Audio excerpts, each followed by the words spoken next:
Good morning, everybody. Welcome back to another episode of The Market Open. It is Tuesday, September 23rd. We are live, and the past 24 hours have been quite exciting for the global capital equity markets. We've got a lot of headlines to get into. We got a lot of macro data that we are going to be getting into.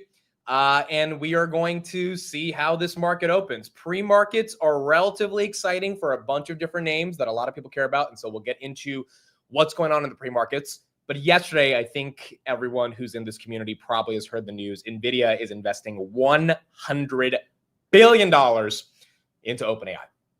And that announcement obviously has not only surprised the investing community, but for everyone who cares about AI data center, CapEx build out, that entire thematic in the stock market, it was a big deal. It was a pretty big deal. So we're going to talk about what's going on. We're going to talk about the implications of that deal. We're going to get Sam Altman's reaction, Jensen Huang's reaction, and then we will keep going from there. Good morning. Good morning. Thank you, everybody, for being here. We got a major Palantir upgrade, Bank of America, from 185 to 215. So they are pretty excited about the state of Palantir. Palantir right there up about 1.4%. We'll talk more about their upgrade as well. Grabby grab, breaking the 660s in the pre-market, which is very exciting. And I think we can hopefully maintain that momentum as the market opens. But you got to grab right there. Breaking above 660, up about 2.6%. Google at 253. SoFi, $29.99. Probably heading back to 30. Did not get the $30 close yesterday, but it did hit 30.30 yesterday intraday. AMD right there, 161. S&P basically at all-time highs at 666.83. Tesla, 440, did hit 444.98 yesterday. Almost got to 445, but was very close. Meta right here, 768. Salesforce at 249. Amazon at 228. You got Rocket Lab right here at 50. That's up about 0.5%. Uber was at 100 yesterday, which was pretty incredible. And then Nvidia slightly down. Nvidia breaking over 180 for the first time in 3 weeks. I know everyone called the top when Nvidia fell from 185 to 164 after the earnings. And one announcement by Jensen Huang has this stock back up into the 180s, and hopefully we can see if we can break through and get to all-time highs on Nvidia. So we got a lot to talk about. A lot to talk about. We will get into it. And thank you, everybody, for being here. No, I did not watch Animal House. I fell asleep, bro. I felt like, sue me. I fell asleep. Steve called me this morning. He was like, did you watch Animal? I was like, no, bro. I freaking fell asleep. I have a job in the morning that I have to wake up to do. I'm on time every single day. So, of course, I needed to get my sleep. And, yeah, I will watch it tonight, though. Dude, yesterday, there was no way I could watch it because I had the podcast with Tanner and Roy. The podcast ended at 11. Like, I'm an old man. I need to fall asleep by, like, at least 11:30 to wake up on time. So, yeah, I did not watch it yet, but I'll watch it tomorrow or tonight. I'll watch it. You know what Steve said? Steve said this is going to be like the segment with Matt Damon on Jimmy Kimmel, where it's like every time they get ready to talk, they're like, oh, we're out of time. So he's like, this is what it's going to turn out. But it's not going to be. I'm going to watch it tonight. And I'll make sure that I consume the Animal House. So, all right, let's get into it. Thank you again, everybody, for being here. We got a lot to talk about, a lot of macro data. Let's start off with Jensen's announcement. Nvidia will be investing $100 billion into Openai. It's not going to happen all at once. It will be 10 gigawatts of computing capacity, which is pretty gigantic. To give some context on this deal, this is going to be about 5 million GPUs. Nvidia has not even sold 5 million GPUs. They're like 4.7 million in 2025 alone. So Jensen's talking about 5 million GPUs just for Openai in this one deal, and that will take up all the amount of GPUs that they invested in 2025 or that they sold in 2025 in and of itself to all of their different partners. Jensen said this is the biggest infrastructure project in history. Computing demand is going through the roof for OpenAI. Every person I know uses ChatGPT. Every gigawatt of energy that is deployed or of computing capacity that is deployed will get another $10 billion from NVIDIA. 10 times 10 gets you $100 billion, likely over the next 5 to 6 years. And the crazy part about this, if you really listen to what they said about the deal, here's Sam Altman. He said this is still not even enough. We are orders of magnitude away from where we actually need to be when it comes to compute capacity. The scale of this project, 100 billion is a small dent in it. And the numbers are also like, they're missing the story of what this amount of infrastructure is capable of doing. Like 10 gigawatts of compute, again, easy to throw around numbers like that. But the the amount of work it takes to build that out, the size and scale of these like, multi-square mile gigantic things, and the complexity at every level of the supply chain, and then what that amount of brain power, which does not exist today, can do already today. What it will do is the models get better. Like, this is the real deal. This is the thing people have been waiting for. They talk about AI or when it's going to do this and when it's going to do that. Like, the stuff that will come out of this super brain will be remarkable in a way I think we don't really know how to think about yet. 100 billion is a small dent. Now you sound like President Trump. And one way to contextualize the scale of what we're talking about and the compute scarcity of the world that we're heading towards. ChatGPT today, you talk to it, it gives you answers, but clearly you want an agent that's going to go do work for you proactively while you're asleep, be able to organize your calendar or go, try to work on projects for you. Sure. And so you really want every person to be able to have their own dedicated GPU. Right, so you're talking order of 10 billion GPUs we're going to need. This deal we're talking about, it's for millions of GPUs. Like, we're still 3 orders of magnitude off of where we need to be. I mean, that's just insanity, dude. That is crazy. You got Greg Brockman, the president of Openai, saying we're probably going to need, throughout the lifetime of building out data centers, to give every single person the ability to have like their own personal GPU, or at least the power of a GPU, 10 billion GPUs. This deal is for about 5 million. So when you put it in that perspective, again, you got a lot of people claiming bubble, claiming top, and we'll kind of address some of those concerns and at least my thoughts on it. I think it's healthy skepticism that deserves to be out there when we're thinking about these types of deals. But if you do believe there's an ROI, if you do believe Zuck's is ready to spend $600 billion, if you do believe Anthropic 5x their revenue in 8 months, if you do believe Apple's going to have a agentic Siri for 2 billion people over the coming years, if you do believe FSD is going to be how people eventually, quote unquote, drive in the future, if you do believe humanoid robots are, if you do believe in all these different verticals, if you believe enterprise use cases for Palantir are stacking up because of the advent of AI, then you probably believe this build out is not done, which means there's a lot of players, not just the typical Broadcoms, SMCIs, AMDs, and NVIDIAs, but also these data center players like the Irens, the Bitfarms. Iren got upgraded to $82 today by Roth. I mean, you're starting to see the street wake up to a lot of these, not only computing constraints, but companies that are able to pivot their entire business model from like Bitcoin mining into data centers, because that's where the demand is. And that demand does not seem to be slowing down. Remember, general purpose computing was invented practically 60 years ago. And for the last 60 years, we've been following that basic blueprint, that basic architecture, to build the ecosystem, the computing ecosystem of the world. And so all of a sudden, accelerated computing's time has come, and we're fusing, if you will, the Intel architecture with the Nvidia architecture to bring them into the world of accelerated computing and AI. So that's what that partnership's about. This partnership, I mean, this is, monumental in size. There's never been an engineering project, a technical project of this complexity and this scale ever. And it really just says that AI was in the early adopter phase in the labs, and finally it's breaking out into just about every single industry, every single use case we can imagine. It is very soon where every single word, every single interaction, every single image, video that we experience on through computers will somehow have been reasoned through or referenced by or generated by AI. It's going to be touched by AI somehow. So all of our computing experiences throughout the day, everywhere in every industry, will be powered by AI. This is the first 10 gigawatts. It sounds like an enormous undertaking, but there's no question that AI is transformational for every industry. But the important thing is the AI infrastructure will be everywhere, and it will power computing experiences for.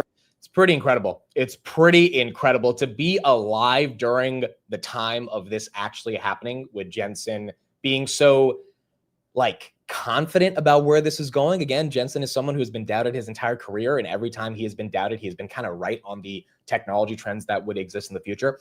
And it looks like this one, he is getting right, and he's finding the way to make these investments possible in order to secure these types of deals. Now, the street also is getting excited about this. You have Evercore ISI. They have raised their price target from 214 to 225. Their call with the CFO of Nvidia boosted their confidence in their AI leadership. They are the preferred supplier to Openai, which underestimated demand. Even if Openai is doing a deal with Broadcom around ASICs, that does not deny the capacity for them to meaningfully get more GPUs from Nvidia for all purpose needs that they have. And as a result, Evercore's like, wait a second, they could be paying Broadcom whatever they want, but that doesn't mean they're going to stop paying Nvidia. The OpenAI deal is going to be for 10 gigawatts. Management notes historical TAM of 30 to 40 billion per gigawatt. Analysts estimate a 5.5 billion incremental revenue in 2H 2026 from this deal alone. Not to mention, Nvidia's going to have equity in OpenAI. So every time they invest this money, they're going to be getting shares as well. And I mean, like, it's pretty obvious OpenAI is going to $1 trillion, right? They're already at 500 billion. Like, as long as everything goes according to plan and they scale to billions of users, this is going to be $1 trillion IPO. And so Jensen, Microsoft, all these companies that are invested in them are going to have the equity upside as well, which is also going to be very good for NVIDIA. And then Evercore reiterated NVIDIA again as their top pick. Benchmark maintained their price target at 220. Again, they are also very bullish on the strategic partnership with OpenAI to deploy 10 gigawatt AI data centers. So it's very exciting. Doesn't look like it's slowing down. Any fear of China being a contender, or do we have to wait until the next DeepSeek moment? I think China's always going to be somewhat of a contender. Obviously, we haven't seen Huawei or any of the major chip companies in China really put up a meaningful fight to the point where, like, companies are not as desperate as they are for NVIDIA chips. But I think the DeepSeek moment, and Jensen talked about that yesterday on CNBC, it was just like, it was a moment where people didn't realize computing capacity was only going to go up if reasoning models got smarter. So whatever the next quote unquote DeepSeek moment is, I think a lot of people are going to think real quick before they just sell off their NVIDIA, because now they understand how important this computing capacity is, how important these GPUs are, and how it is likely not slowing down. Again, it's hard to explain in words. 10 gigawatts is about $1 trillion of economic value that Jensen has stated in the past. This is a 10 gigawatt, or sorry, 1 gigawatt is about $1 trillion. This is a 10 gigawatt deal with OpenAI. And one could argue that Elon's going to want a deal like this in the future. Anthropic's going to want a deal like this. I mean, if you can get priority access to GPUs and you can get an investment by NVIDIA inside of the company to be able to secure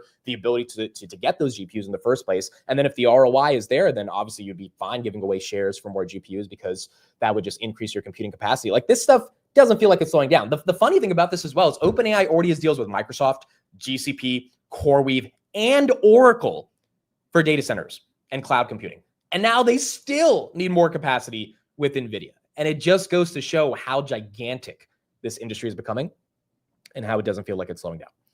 So exciting stuff for anyone who's invested in this entire semiconductor AI ecosystem. It looks like we're going to continue to see more momentum across the board. And it is very nice that it is playing out. AMD right here in the pre-markets. That one is up a little bit, 160.97. NVIDIA, 181. Broadcom, how's that doing? That is slightly up. The entire pre-markets, I mean, you got pretty much everything that's making a little bit of a move. Grab gave away some of its gains at 662. That could have just been low liquidity algorithms as well that were going back and forth. So that one's back down to 645. Google right here at 252. SoFi, 29.98. SMCI, that is up 1.45%. You got Dell, that's up 0.34. IREN, that is up 3%. Nebius hit 108 yesterday. Nebius right now, 107. I mean, Nebius has absolutely been crushing it. And then CoreWeave, I believe, is also up. CoreWeave, there you go. That is up 2.4% as well. SoundHound, yeah, this one has been having a fun couple. Wow, 1760. There you go, breaking out over the past couple weeks, it seems. 1.73% up on the day. Apcellera, not sure why it's up in the pre-markets, but that is up 10%. I don't know if they announced anything specific with their drugs. That could be one of the reasons why it's up, or it could just be people buying in. So we'll take a look at Apcellera. That one is up 9.5%. CleanSpark, which transitioned from a Bitcoin miner into not a full data center company, but like they're realizing, hey, to get the stock to go up, you kind of need to do something that people care about, and data centers is what people care about. That's up 7%. And then TSMC, which again is going to be one of the most important players in this game, that's up 3.75%, market cap of 1.4 trillion on TSM. It is very, very, very exciting to see. Applied Digital as well, that one getting some momentum, 2560, that's up another 5%. So it's pretty cool. It's pretty cool. Robinhood right here, 125.59. We got some updates on Robinhood. We'll talk about it in a second, but that's breaking through 125. They are officially now part of the S&P 500. If they continue to get some of these inflows from these index funds, passive ETFs, et cetera, then we'll likely see that hopefully continue to gain momentum. Robinhood right there at 125.59. Falling Knife, thank you for the $200 super chat. So this stock has been getting a lot of momentum. I do not have any position in it, but it is being seen, Solana Holdings up another 30%, as another data center play. Again, highly speculative at a $63 million market cap. It is a small cap, so likely it can squeeze pretty easily. I do not have any position in this, but it was like at 50 cents yesterday. And I don't know if the run is meaningful, if it's more frothiness, or if it's because, they are being seen as like a real data center play. But I think a lot of money after that Nvidia deal that people saw yesterday is now thinking, okay, maybe I missed the boat on Nvidia, or maybe I just don't want to buy a company that's worth 4.3 trillion, but I really do want to find the companies that are worth less than $1 billion or maybe a couple billion, and I want to invest in them, like the Bitfarms of the world, because they are going to benefit directly from this $100 billion that Nvidia. I mean, at the end of the day, there needs to be energy to secure this $100 billion worth of gigawatts that is going to be deployed, and that's going to have to come from other players. Maybe the Oklos, maybe the nanonuclears, maybe the SMRs. I mean, maybe the Bloom Energies. There's just a bunch of different names out there that might be benefiting as well. Yeah, Micron, we do have earnings today after the bell. I'll be live and we'll take a look at what's going on with Micron. That's up 1% today. That's up 40% over the past month. So we're going to see what goes on from there. And then Tesla in the pre-markets is at 439. Let's see if we can break 445 today, which would be a new intra-week high for Tesla. So that's what we got for NVIDIA and Openai. Very bullish, and we're going to see how this ends up playing out. How do I get my colors on Legend to look like that? Honestly, there's no settings. I just woke up one day last week and it was updated to black, to green, red, and like a black background. I think they're updating it for everyone. This is called focus mode. That's kind of what they've dubbed it, where it's like a black background in green and red. So they're probably going to be updating it to a lot of people soon, and you'll be able to get it. But I'm happy they updated it for me because the colors look way better with green and red. Okay, so that's what we got with NVIDIA and OpenAI. Now, real quick on Palantir, we do have an upgrade from Bank of America, 180 to 215. I'm not going to read the entire thing. It's on my Twitter, and you can go in and read the 4 paragraphs. But at its core, their core thesis revolves around increased use cases, stronger government growth, and how agentic AI is increasing the value of forward deployed engineers. So Mariana, I did get to meet her at AIPCon. She is just a wonderful person, and I got to talk to her a lot about kind of how she thinks about Palantir. And again, the main thing that she understands about Palantir that a lot of the other analysts didn't understand is that she's not just a software analyst, which would never be able to fully understand Palantir. She's a defense analyst and a software analyst. So given her defense background, a lot of this note that she put out this morning goes into the defense contracts they're winning. They also see them getting to about $8 billion of government revenue by 2030. Alone, which would be pretty incredible. That would be a 30% CAGR from 2025 to 2030 versus 27% in their previous model. And so she's able to understand the multiple, or how the multiple should be constructed when you put that defense side of the business inside software. And that's where you get a Mariana that has been bullish on this company since $15. And that's where you also get a price target well above 180 now into the 215s. So we're going to see if that can continue for Palantir, and if we get other analysts that join the party of upgrading it to these levels. Obviously, is it an expensive stock? Yes. Mariana acknowledges in her presentation that, yes, it is an expensive stock. It has always been expensive. But if they have use cases that are real, that are working, and as Karp said 2 years ago, they have enough use cases that can actually take the market, right? The whole idea was we don't have a pricing strategy. We're just going to take the market. If they can actually take the market, this is going to accelerate to 50, 60% growth over the coming years, because there's just not going to be enough companies for enterprises to go to actually solve their problems via AI. And that's where I think Palantir will continue to gain, or at least maintain, the ability for them to have that momentum. So not too bad for Palantir. We will have Eliano on the show, Palantir employee, at 11 or at 10:45. So in about 2 hours, he'll be on the show.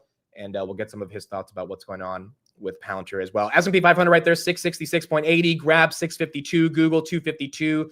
SoFi 29.99, and then AMD at 160.85. Real quick on SoFi, and then we'll move on to a couple macro stats that I think are very important for everyone to see.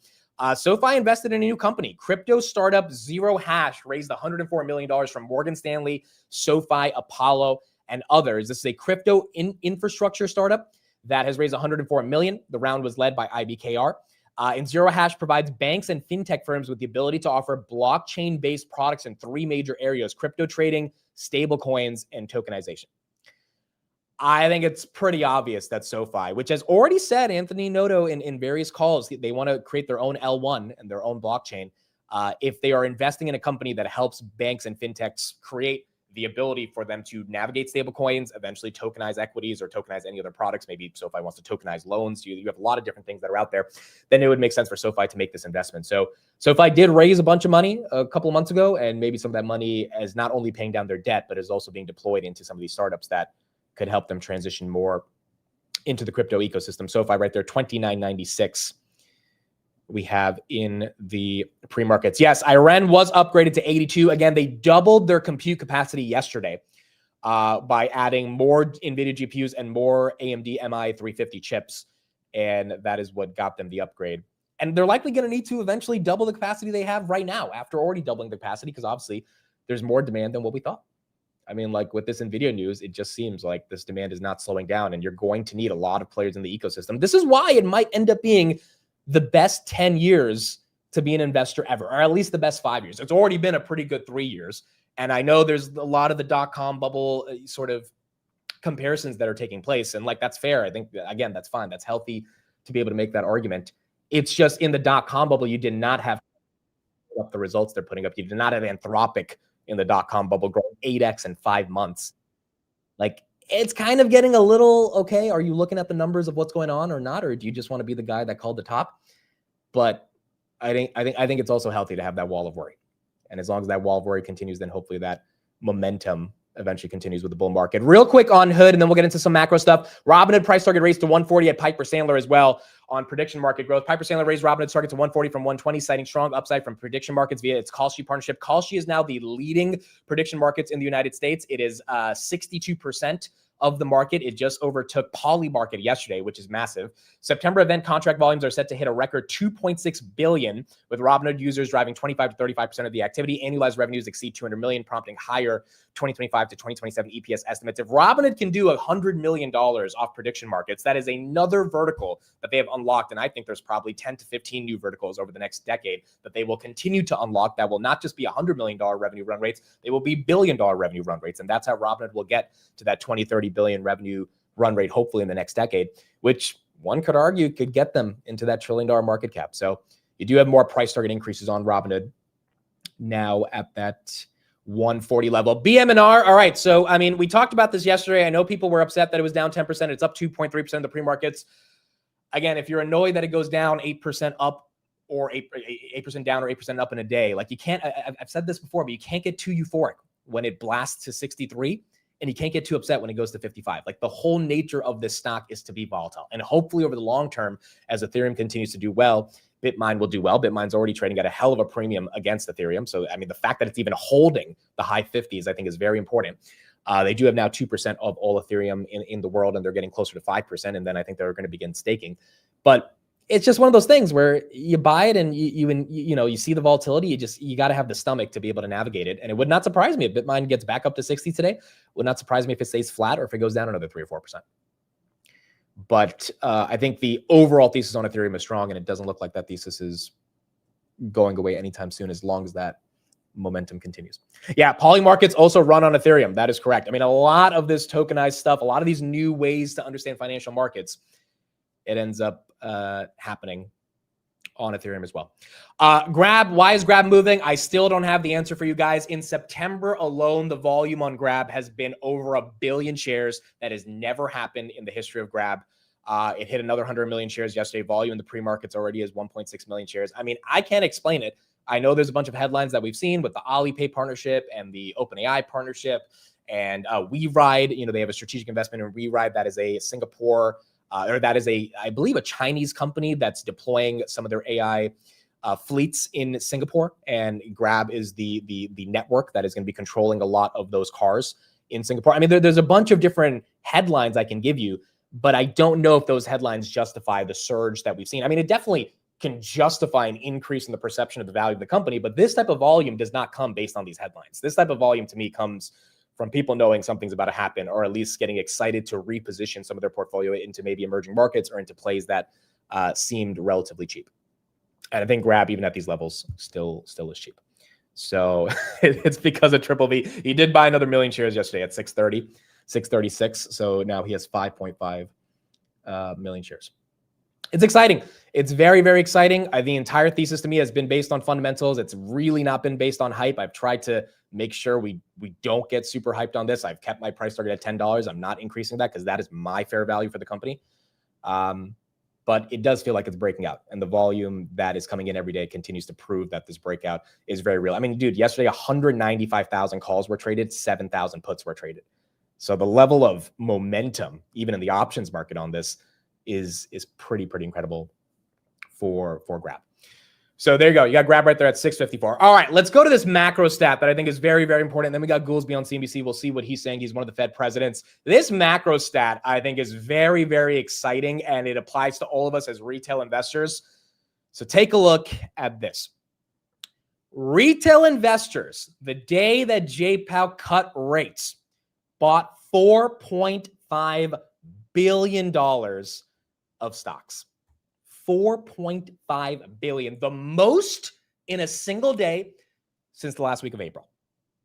The most in a single day since the last week of April. This is the 79th consecutive daily purchase by retail. According to Goldman Sachs, weekly retail purchases were the largest since December for the week ending last Wednesday, when the Fed cut rates. And furthermore, Morgan Stanley data shows that individual investors have purchased $4 billion in U.S. equities on average per day in September. This is 4 times above the 2020 to 2024 September daily average. So over the past 4 years, the volume we've had in 2025, which probably explains why we haven't had this massive September collapse. And I know we have 8 days left, maybe it happens, but the volume from 2020 to 24 in September, we are 4 times above that in 2025. And this is the second straight month where the buying exceeded the prior 4-year average by this much. So here's the question. Here is the question to everybody. Are you scared when you hear this? Are you scared when you hear that retail is piling in to markets at this rate? Or do you think that retail is just becoming smart money? Are you scared of retail piling in?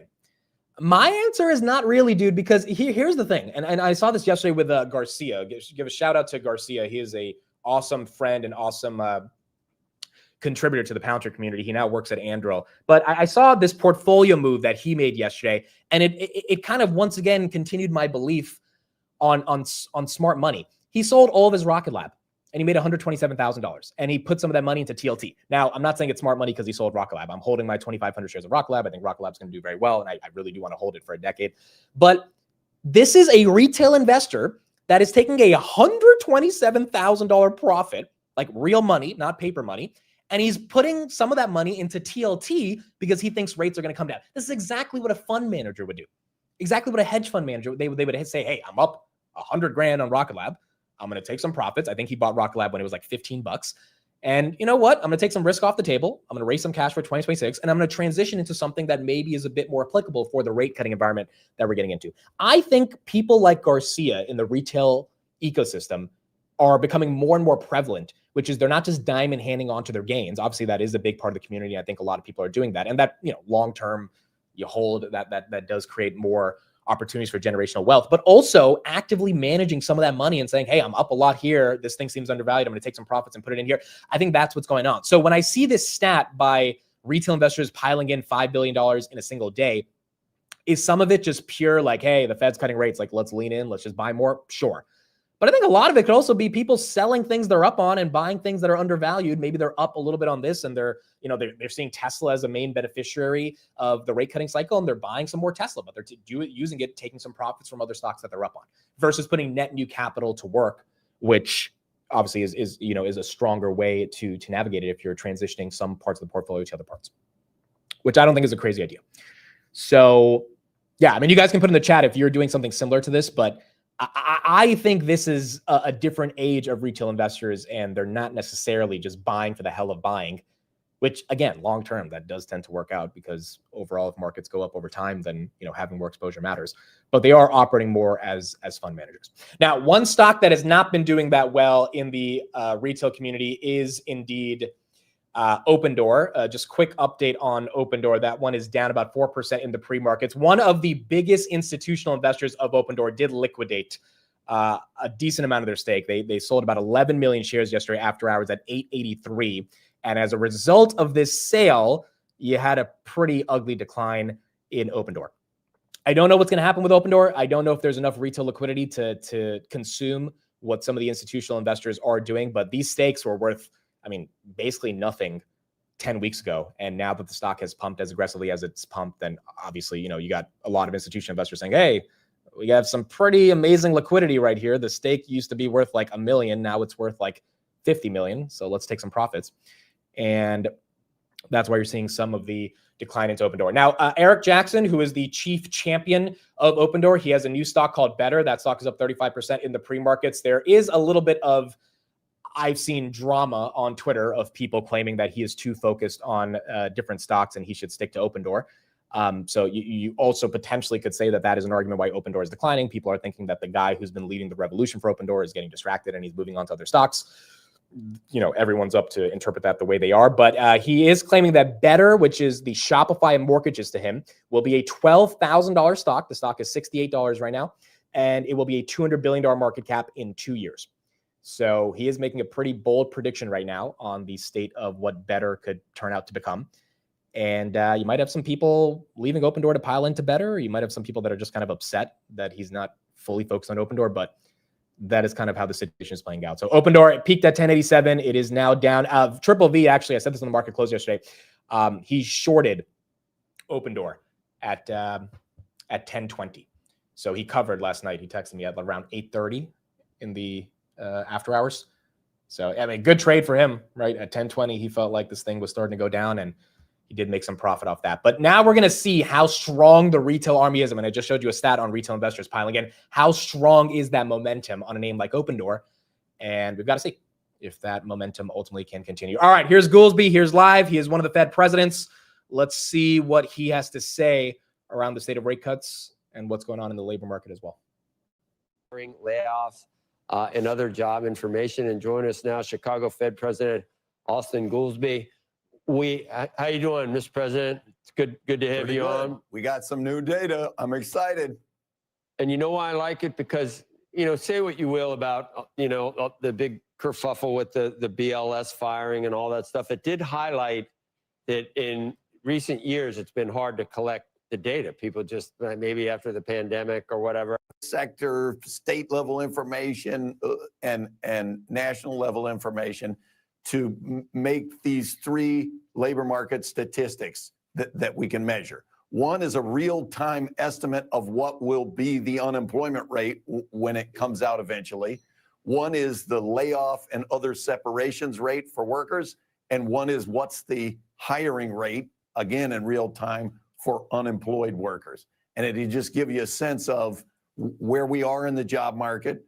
And the statistics that are coming out now show a lot of stability, that we have a kind of a low hiring, low layoff and separations job market, which is unusual, but it looks pretty different than if you were just looking at payroll employment. So what's happening here is the Chicago Fed is coming out with their own set of indicators. Austin Goolsbie, again, is the Fed president of the Chicago Fed. And this is actually kind of interesting because, again, the BLS has been doubted for the past couple of months now, I think for the past couple of years, given the job revisions that we've seen, the unemployment rates going up and down and not really being as consistent as you would think they would be. It shouldn't be that hard to track the job data. Trump and Biden have complained that the BLS is not really communicating in the best way or collecting the best data. So it seems like there's a new tool that they're using, a new indicator to be able to figure out what the unemployment rate looks like. And what Goolsbie is claiming right here is that based on the Chicago Fed labor market indicator, which is a brand new indicator, and hopefully we get more details on exactly the methodology they use to collect this data, labor market's relatively stable. And 4.3% employment is also not aggressively as high, or is not getting as high as we thought. Now, the important thing about this is the reason we cut is because of the labor market. So the labor market's obviously not fine and dandy. There's going to be some issues there. But if you have better economic data to kind of consolidate how we think of the labor market, which is literally the reason we cut. We do not cut for inflation. We cut for the labor market.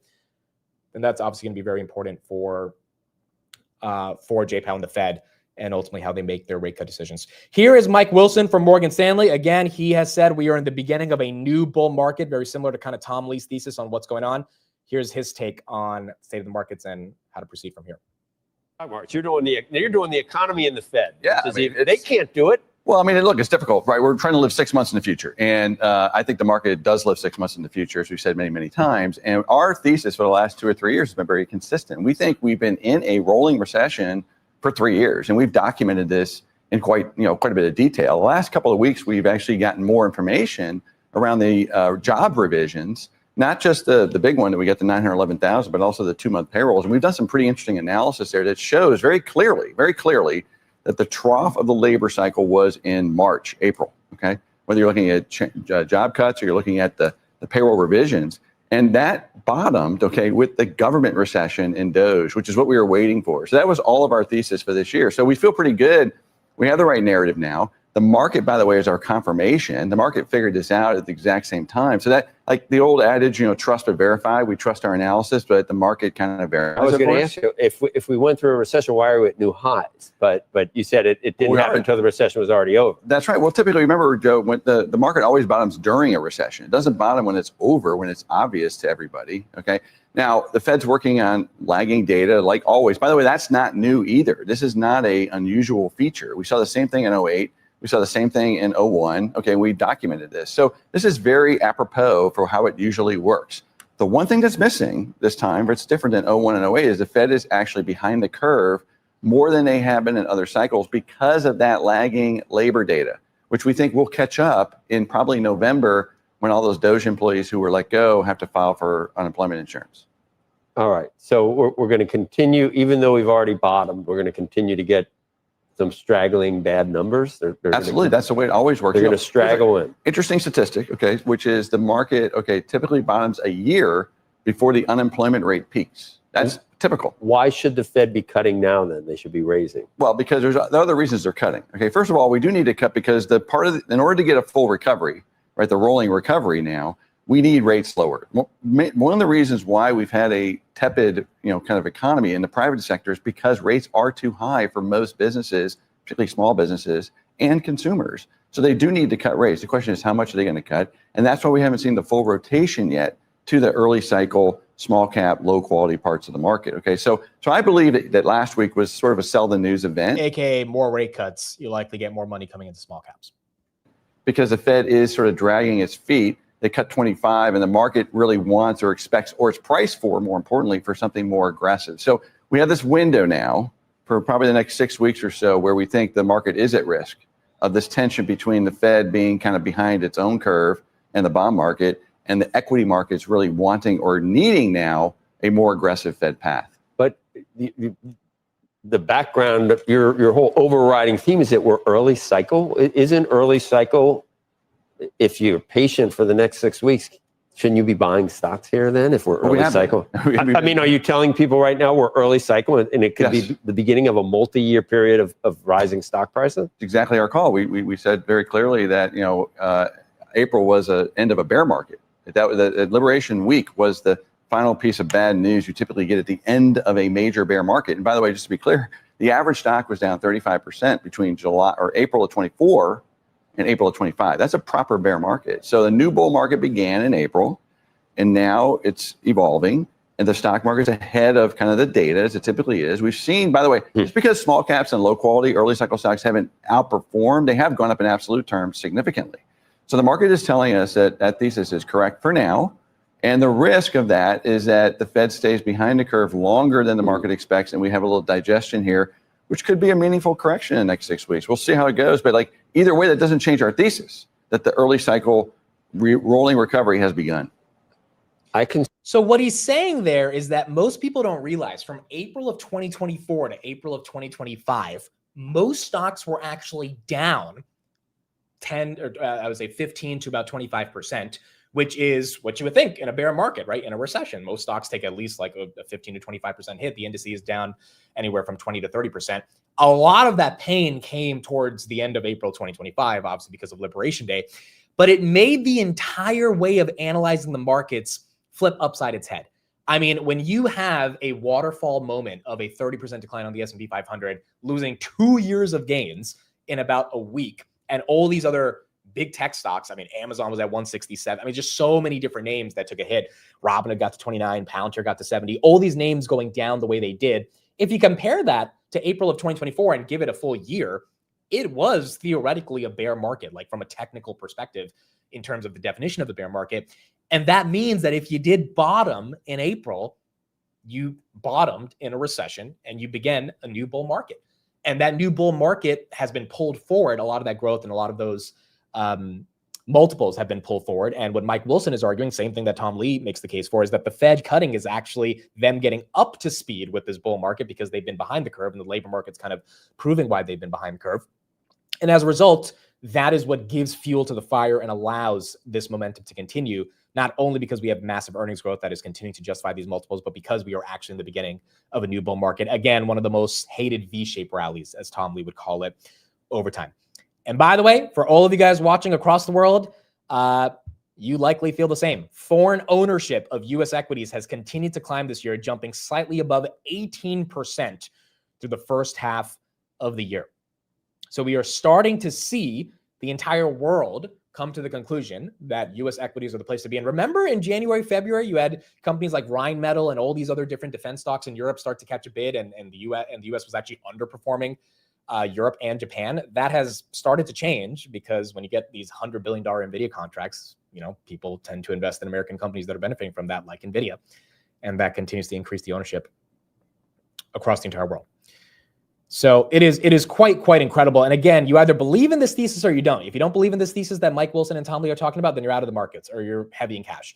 If you do, you're invested. And if the thesis ends up playing out, that likely leads to some pretty strong returns in the broader market. UBS sees Tesla Q3 deliveries above consensus. UBS raised its Tesla Q3 delivery forecast to 475,000 units. I know you have other firms on Wall Street thinking they're going to do about 500,000 because of that EV tax credit that's expiring in 7 days. So that is a bit of motivation for people to buy some Tesla cars. UBS expects deliveries to exceed production by 7%, reducing Q2 inventory, but forecasts a sequential drop to 428,000 units in Q4. Their full year forecast is still 1.62 million units. Obviously, that and Elon buying some Tesla stock is getting Tesla some momentum. 439.53. Tesla's been above 400 for the past week. I mean, it hasn't stayed above 400 for 7 days since January. So the fact that it's holding on is also very, very exciting to see. And then we got this stat real quick by our boy Chris Mattel before we get into the market open. SharpLink generated 509 Ethereum from staking rewards last week. That now gives them 3,749 Ethereum since the launch of that strategy on June 2nd, 2025. As Chris says right here, he did buy some more BMNR options yesterday. It makes you wonder how much ETH BMNR is going to be able to generate when they turn staking on. BMNR has not even begun staking the 2.4 million Ethereum that they have. One would argue when they turn that machine on, that will allow them to generate even more GAAP net income, which ultimately turns into profits they can use to buy more Ethereum. And that would continue to help their Ethereum yield that they generate per share, which would be very, very exciting for them and allow that to really be accretive to shareholders versus dilutive. Bitmine right there, 5670, that's up about 2.9% in the pre-markets. Fear and greed, we got about a minute until the market opens. We are at 63. We were at 60 in the morning yesterday. Now we're at 63. It's not too crazy. That's got to get probably closer to 70, 80 to get more into extreme greed. But right now it is at 63. All right, folks, here we go. Good morning, good morning, good morning. Thank you, everybody, for being here. Second day to end out the last week of September. We're going to see how this market turns out, and we're going to see if this momentum can keep on going. Thank you, everybody, again, for being here. It is Tuesday, September 23rd, 9:30 a.m. The stock market is now open.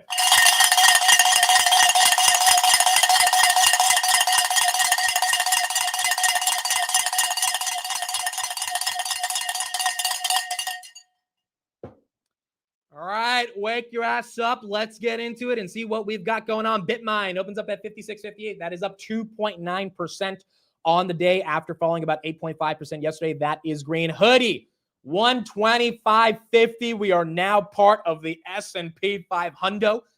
And Hood is green, 125.50. We did hit 126.60 yesterday. So it would be quite incredible for us to break through that. But 125.30 is where we open at. Palantir, 183 again, upgraded by Bank of America to 215 from 180. Very exciting to see some of that momentum. And there you go. You got some green on Palantir. There's a tune of 2.4%. Again, this is the exact price that Citron started shorting them at. I think maybe a little bit higher at 184, 185. You got that green candle on Palantir up 2.9%. Nvidia is down about 1.1%. The S&P 500 is flat. Tesla, 437. That is slightly down on the day. AMD, 160. SoFi opens at 30. It looks like it wants to stay at 30, just under 30 now, but that's up about 0.62% of the day. Grab opens at 655. We got to 656. We broke 660 in the pre-markets. Maybe we can break 660 intraday, but grab right there at 655. That one is green by about 1.2%. Google at 253. Reddit down 1.3. Reddit did get upgraded by Cantor to 303. That's a street high target on Reddit. So they did get their first $300 target on the street for Reddit, and that one is slightly red. Amazon right there, 225. Amazon continues to go down. Wow, hoodie, 126.50. She's breaking through 126.65. That is officially an all-time high. We were at 126.64 yesterday. Hoodie breaking through. Never mind, 126.67, 126.77. Do I have 127 on deck? Do we have 127? Let's see. Pounds, you're back to 184. That's up 2.5%. 127, it's 30 cents away. Let's see if there's a shot for it to get there. Grab right there, 659. Grab trying to break 660 at the same time. You got Verizon right there at 43, Dell's at 136, Archer's at 984, GameStop's at 2712, Coinbase at 330.34. Robinhood very close to 127, didn't break through 126.88, but did not break through. Grab 662. We broke it. We broke 660 as the market is open. There you go, 662. We got it on Grab, just a little bit below that right there, but we did break that 662 level. S&P goes green, trying to get 667, trying to get that. Google 254, that's green. SoFi 29.98. Where is the lab of rockets? That one 48.82. Okay, so that's down 1.9%. ASTS had a great day yesterday. That was up 10%. That is up another 1.8% on the day. Roblox right here, 137. Uber just below all-time highs. It did hit 100. Now it's at 99.24 on Uber. Iran 43.79, continuing to do its thing. Bitfarm right there, that is also slightly down about 0.5%. Iran is green. What about Nebius? Are we still above 105? We were at 108 on Nebius. All-time highs is 108.58. That one just below that 108 level. Hoodie broke 127. We broke 127. There she goes. That's pretty cool. That is pretty cool. Palantir right there, 185 at the same time as Hood breaking 127. First 3 minutes of the market open, Palantir, all-time highs are 190, 185. This is pretty much exactly where Citron shorted. And then Hoodie breaking through 127. I mean, not too bad, dude. Not too bad. And BM&R at the same time up 3.7. BM&R up 3.7. We do have Micron earnings after the bell. I don't know if Micron is going to do the best simply because they're up 40% in the past month. But if they give us an Oracle type of quarter, which is not out of realm of possibility because, I mean, Oracle was able to give us that type of quarter, so was Broadcom. If Micron can do that type of quarter, then maybe Micron's going to 200. But it is up 40% in the past month, so hopefully they just have a strong quarter and that can continue their momentum. Hoodie's going for 128, folks. She wants it. She wants it. My goodness, 127.65 resistance for 128. I'll tell you right now, it's 7,000 shares. 7,000 shares. Amazon continues to be on decline at 225. I don't know exactly what's going on with Amazon. There's something the street's not happy about, which is why they're continuing to tank this one every single day. Apple right there, 256. That's a 52-week high on Apple. Very exciting to see this one continue to get momentum. Elf right there, that's up a little bit. And then PayPal up about 1.19% on the day. TSM at 280. Wow. So you got all the semis outside of NVIDIA. You know, for everyone who says NVIDIA is a bubble, like, and even NVIDIA is not breaking through all-time highs. Like, people are still so skeptical about NVIDIA. So you got all the semis, TSM, SMCI, Dell, having a great day. And NVIDIA is the one that's not really benefiting as much. AMD right there is up 1.5%. Shout out to ASML. This one had a nice recovery from the lows of 650. And if you just held on in DCA, they are essentially a monopoly when it comes to lithography. That one at 966, that is up 1% on the day. What about Affirm? How is that doing? Affirm is down 0.5%. Klarna, that one is up 0.5%. So those not moving too much. S&P just below 667, and then Robinhood just under 127, but we almost did break 128 at 127.70. Open Door, is that one down? Open Door is down 8%, 775. Yeah, I mean, on Open Door, again, it comes down to how much is retail willing to buy up. The institutional sales we had yesterday, we had two big institutional investors that unloaded like a decent chunk of equity. Obviously, they gave the back to retail. And so they are fully admitting, hey, we don't believe in this story, but retail, if you're right, then you can buy our stock at $8, $7, $9. So it is going to be up to retail to be right on this story. but you do have a transition from some pretty major institutional guys that have been in Open Door really since it's like 2019 is what I was looking at. They're dumping, and their stake was basically worth zero for the past couple of years, right? And now it's worth a lot more than zero. So you're going to have to see if retail can continue to give that liquidity. S&P 667, there you go. 667 better. That is up 42% at $72. It hit 94 yesterday. That one continues to gain momentum based on the classification of it being the Shopify of mortgages. SNLH, that is another one that we were looking at. That is up 31% on the day. Again, potentially another data center play. I do not have a position in any of those names, Better or Solana Holdings, but this one is getting a bit more excitement. How about Quantum IONQ? IONQ is up about 1% on the day. So that's up. D-Wave, how's that doing? That is up 0.5%. Oklo, how's that doing? That is down 4.3%. That one had a hell of a run over the past months. It's up 100%, so can't be crazy if that one goes down. And then Rigetti, that one is up. All right, so Quantum's getting some movement. Some of the other energy names are taking a little bit of a breather. How about Bloom Energy? That one is down with Oklo. SMR probably down with Oklo. That's down, 5%. And then Nano Nuclear probably down as well. So all of these kind of move together with each other. That one's down about 1.3%.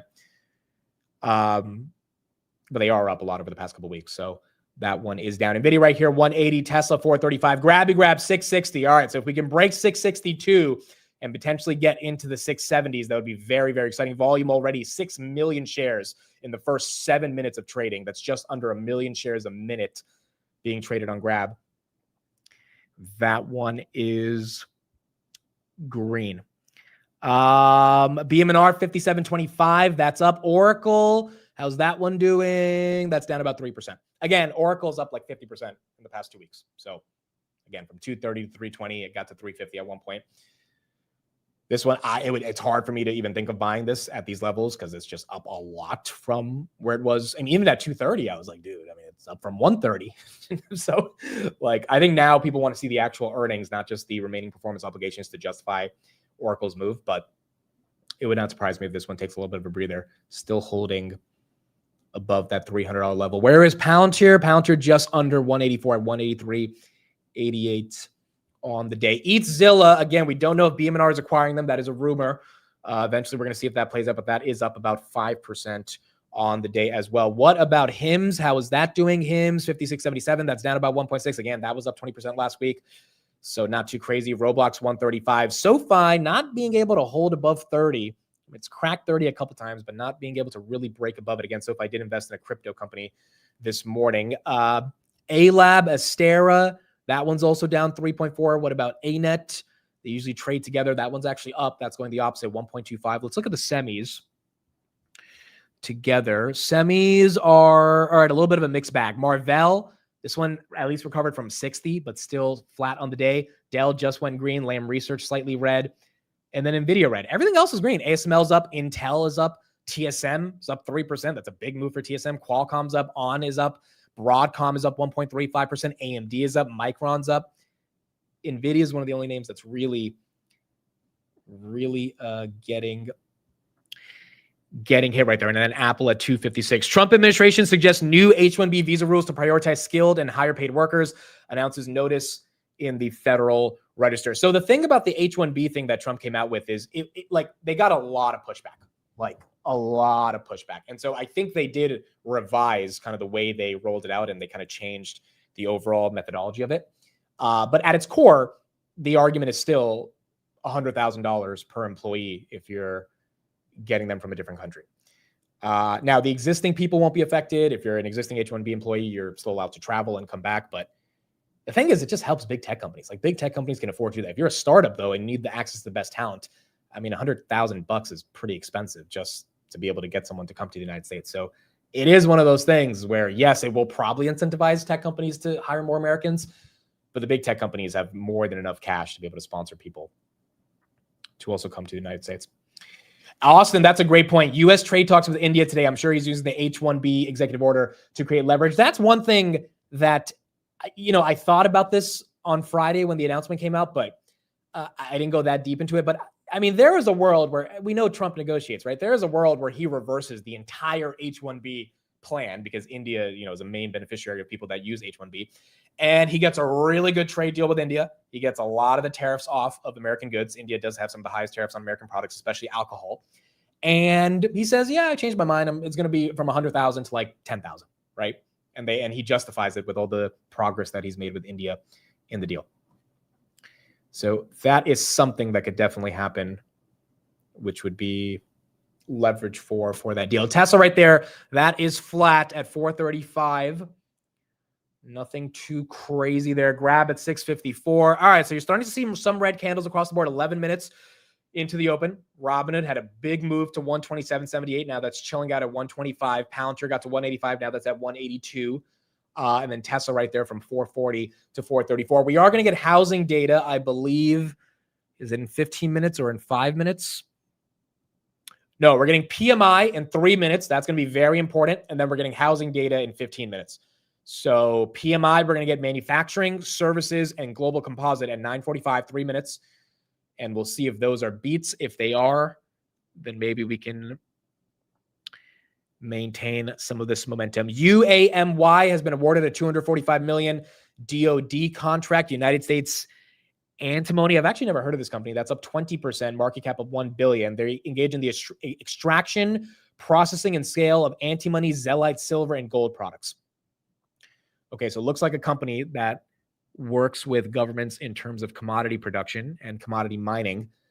That one right there is up 20%. One thing that I think people should look into, and this is coming from my uncle who has really nailed the silver thesis. I was on a bus with him in India back in October, and he was buying silver options. Like I just taught him how to like buy calls. He was like, I'm buying calls on silver. It's like, I know that silver is going to work out, and silver has performed amazingly since then. He thinks people need to look into copper. He thinks the demand for copper, particularly around data centers, is starting to increase. And it's one of those lagging commodities that is probably going to start to get a bit more momentum. Year to date, copper futures are up about 15%. And so there are plenty of stocks that are derivative plays on copper. It's one of those things that he thinks people should take a deeper look at, especially in this data center build. I mean, you're going to need a lot more copper for that to play out. Robinhood right there, just below 125, 124.92. Yeah, it's not the DoD anymore. It's the Department of War. I forgot. It's not DoD. All right, so you're getting some red candles. You're getting some red candles. 15 minutes in, you are now seeing a little bit of red movement. Again, the PMI actually is pretty market moving. So in the next 2 minutes, we'll see what PMI looks like. And if it's negative, maybe we have a little bit more pain. If it's positive, maybe we get a bit of a reversal. S&P is, barely moved on the day, but we do have a red candle from the highs. So we'll see what PMI looks like. Copper is so easy to acquire and recycle. Yes, that is also part of the main reasons why it is starting to catch more of a bid. Bitmine right here, 55.81. All right, so you see that red candle from 57 to 55. So that's across the entire board. That's not just one of your stocks or my stocks. That's the entire market, at least high beta, taking a bit of a red candle as we get 15 minutes into the open. We've seen this happen for the past couple of weeks now, like explosive 15-minute opens, crazy amounts of money flows in, and then you get a bit of a sell-off after 20 minutes, and then it kind of recovers within an hour. So we've seen this story play out many times. It's just, I think people are expecting like a real dip in September, and maybe that happens over the next 7 days, but that story so far is not necessarily easily played out. Duolingo down about 3%, 299. Duolingo is down. Oscar is above 19. That's up 3% on the day. All right, PMI. Let's see what we've got. Here we go. Get the numbers. Composite PMI. The street wanted 54. We came in at 53.6. So that's a miss. Services, street wanted 53. We came in at 53.9. That's a beat. And then manufacturing, we're going to get that number in a second. Street wants 52. Came in at 52. Okay, so we met with manufacturing. We beat on services. And slight miss on global composite. That is not, I don't know if that's enough to really move the markets up or down. I wouldn't be surprised if we stay flat. You got a little bit of a green candle right there on the S&P. It's definitely not bad. It's not like the greatest, but also it shouldn't be the greatest, because if we had some massive expanding economy, into the 60s, above 50 is expanding, below 50s is contracting, then you would have fears of inflation. So the fact that it's kind of relatively tame within expectations, 52, 53, 54, is probably what we need to see. There you go. The S&P getting that green candle. So it looks like it likes PMI so far. Robinhood back to 126, Palantir back to 183, Tesla back to 437. Google still slightly down, SoFi still down, but you have some of these names that are starting to get a little bit of momentum as they go green. Intel, that is still up 4.5%. That is correct. Intel is indeed up 4.5%, or at least holding its gains from the NVIDIA announcement. There you go. Back to 30 on Intel, up $1.28 right now. Better is halted. I guess a lot of people think this is going to be a $12,000 stock in 2 years. And so you got people piling in, but it's actually, no, it's halted to the downside. So I guess, it was halted to the upside when it ran up, and now taking a bit of a 15% haircut right there. Still up 30% on the day. But that one is down. Yeah, Powell speaking at 12:35. I'm not going to be live to stream it. I don't think it's going to be anything that important, guys. It's at some club. So, I mean, we'll talk about it on the market close, but I don't think it's going to be something like that. That's that big of a deal with whatever he talks about. The main thing was the FOMC meeting, and we got through that. And so now we kind of keep going from there. Plug Power, I think, is also getting a bit of a bid, primarily because of all this energy demand that we are seeing. Plug Power specializes in batteries as well, 14.7%. I mean, some of these names, I know some people think it's a little frothy, but if these are the sectors where demand is going to, particularly for energy, like an Oklo, I mean, yes, the valuations are aggressive, but maybe they're going to get billions and billions of dollars of deals pretty soon from the Openais, the Nebiuses, the Nvidias, et cetera, or even just be a subcontractor in someone else's billion-dollar deal. And that's enough, given these companies are so small, to be able to say, hey, it deserves to be worth a multiple. So that could be some of what we're seeing right here. Big Bear, Palantir again, 184. Big Bear, that's up 4.5%. Again, this is mainly running off the politician buying it 2 weeks ago. This one has been up and down many times, but trying to get back to 740. It did get all the way to 470 after their earnings when they got hit. Okay, Amazon. Is Amazon a buy? What are we doing with Amazon? I was talking to Steve about this. I don't own any Amazon. And so let's do that poll right here in the chat. Is Amazon a buy for, let's just do for a swing. Not obviously it's a buy long term. We understand that. But for a swing trade, if you're going to swing Amazon from 223 to like 260, which is kind of what most of the street price targets are at. Some people are at around 270, 280. Like, is this a buy? The bear case is that tariffs actually do affect their e-commerce business and that AWS is not growing as fast as Microsoft. The bull case is it's freaking Amazon. They're going to figure out the operating margins as they always do. Robinhood, by the way, trying to get back up to 127. And that AWS, yeah, it's not growing as fast as Azure or GCP, but that doesn't mean it's not growing. And whatever new verticals they attach to their overall AI business, Palantir are now back above 185. That will only be value accretive. The other argument for Amazon, it is the lowest performing stock all year. Even Apple, which is only up 5% year to date, is doing better than Amazon. Amazon right there at 1.26% year to date. By the way, Trump is going to be addressing the UN General Assembly. He's in New York today. And so, as you can see right there, he is entering into the United Nations. New York City, if anyone's there today, it's going to be very crowded. There's going to be Secret Service on freaking every other block. But you got Trump right there, who will be making an address. I don't know what time. Maybe it'll be when we're live and we could stream it, but it might be a bit later in the day as well. Palantir there, 184.73, and then Hoodie at 126.59. All right, on the poll, let's see what you guys say. 73% say yes, Amazon is a buy for a swing. I would have to agree. Honestly, I would have to agree. But I don't know if it's a swing into earnings or if it's a swing like towards the end of the year. I don't know. But I do think, are we going to really end up 2025 with Amazon up 1% year to date, especially if we, really get into that S&P 68, 6,900? It's kind of hard to see it, but there's got to be a reason why it's getting this disrespect right now.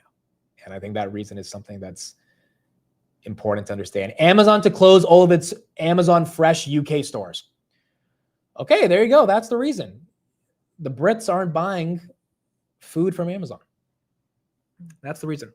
Josh, thank you for the $10 super chat. SoFi hitting 31 today. I mean, it would be quite incredible to see that happen. Volume on SoFi already about 8 million shares, 29.85. I was asking this question to Tanner and Roy yesterday. I was saying, hey, can SoFi pull a Palantir and Robinhood? And, their sort of bull case that is still tame is a 50% move from now until midsummer next year. So put that around $45, which obviously would be incredible if it moves 50% from here to 45. I'm wondering who thinks it can get to 100, bro. Who thinks it can pull the move that we've seen from two other big names? And I feel like if there's anyone who thinks that, it's probably Josh, because he has like 300,000 shares of SoFi or something. But we got to see. We got to see if it has a chance to end up seeing that happen. Aditya says, I work for Amazon and the stock is boring as hell. Aditya, bro, you got to work harder, man. That's why the stock's not performing. Down 2.5%. Look at that. Come on, bro. It's because you're watching the stream. You're not working hard enough. Of course the stock's boring. You're not working. Everybody has to wake up every morning and ask themselves one question. How do I deliver shareholder value? That's the number one question. That is the most American question you can ask yourself every morning. It doesn't even matter if you work at a job. You have to ask yourself how do I deliver shareholder value? It's very important. I ask myself that question every single day. And the answer is to work harder. So Aditya, we need some help on Amazon. Rochelle says, me and my wife both work at Amazon, so sitting on lots of unvested stocks, so we have to be bullish. Dude, I was talking to this guy at the Hood Summit who has a ton. His wife worked at Apple, and he worked at Apple as well a while ago. So like he has just a ton of Apple stock. And like, people have been shitting on Apple for the past couple of years, to be honest. And he's just like desperately hoping Apple figures out Siri, because he was like, dude, my wife's been there for 15 years. We've got too much Apple for this to not work out. We really need them to figure out this Siri shit. And hopefully they do it. Ethereum right there, 4,900, and then Bitcoin, 112,984. Dude, it's actually, working at a tech company and having restricted stock options is quite incredible. I was talking to a guy at Robinhood who joined in 2021 at the peak of the SPAC mania. He got his options at 40. So he got stock at 40. Robinhood went on to 80 for like 2 days and then came all the way down to 6, as we all saw, for 2 years. And he was holding, those $40 stocks that were worth $6 for 2.5 years until finally things have changed. And now he's obviously up a lot on those options. But it is a hit or miss, dude. Either you join a company at the right time and you get stocks at a good price, or you join at, not the best time. And you got to stay there for a long time, not only just to get the stock to go up, but for the stocks to even vest in the first place. Because it takes, I think, every year you get like 25% of your vesting.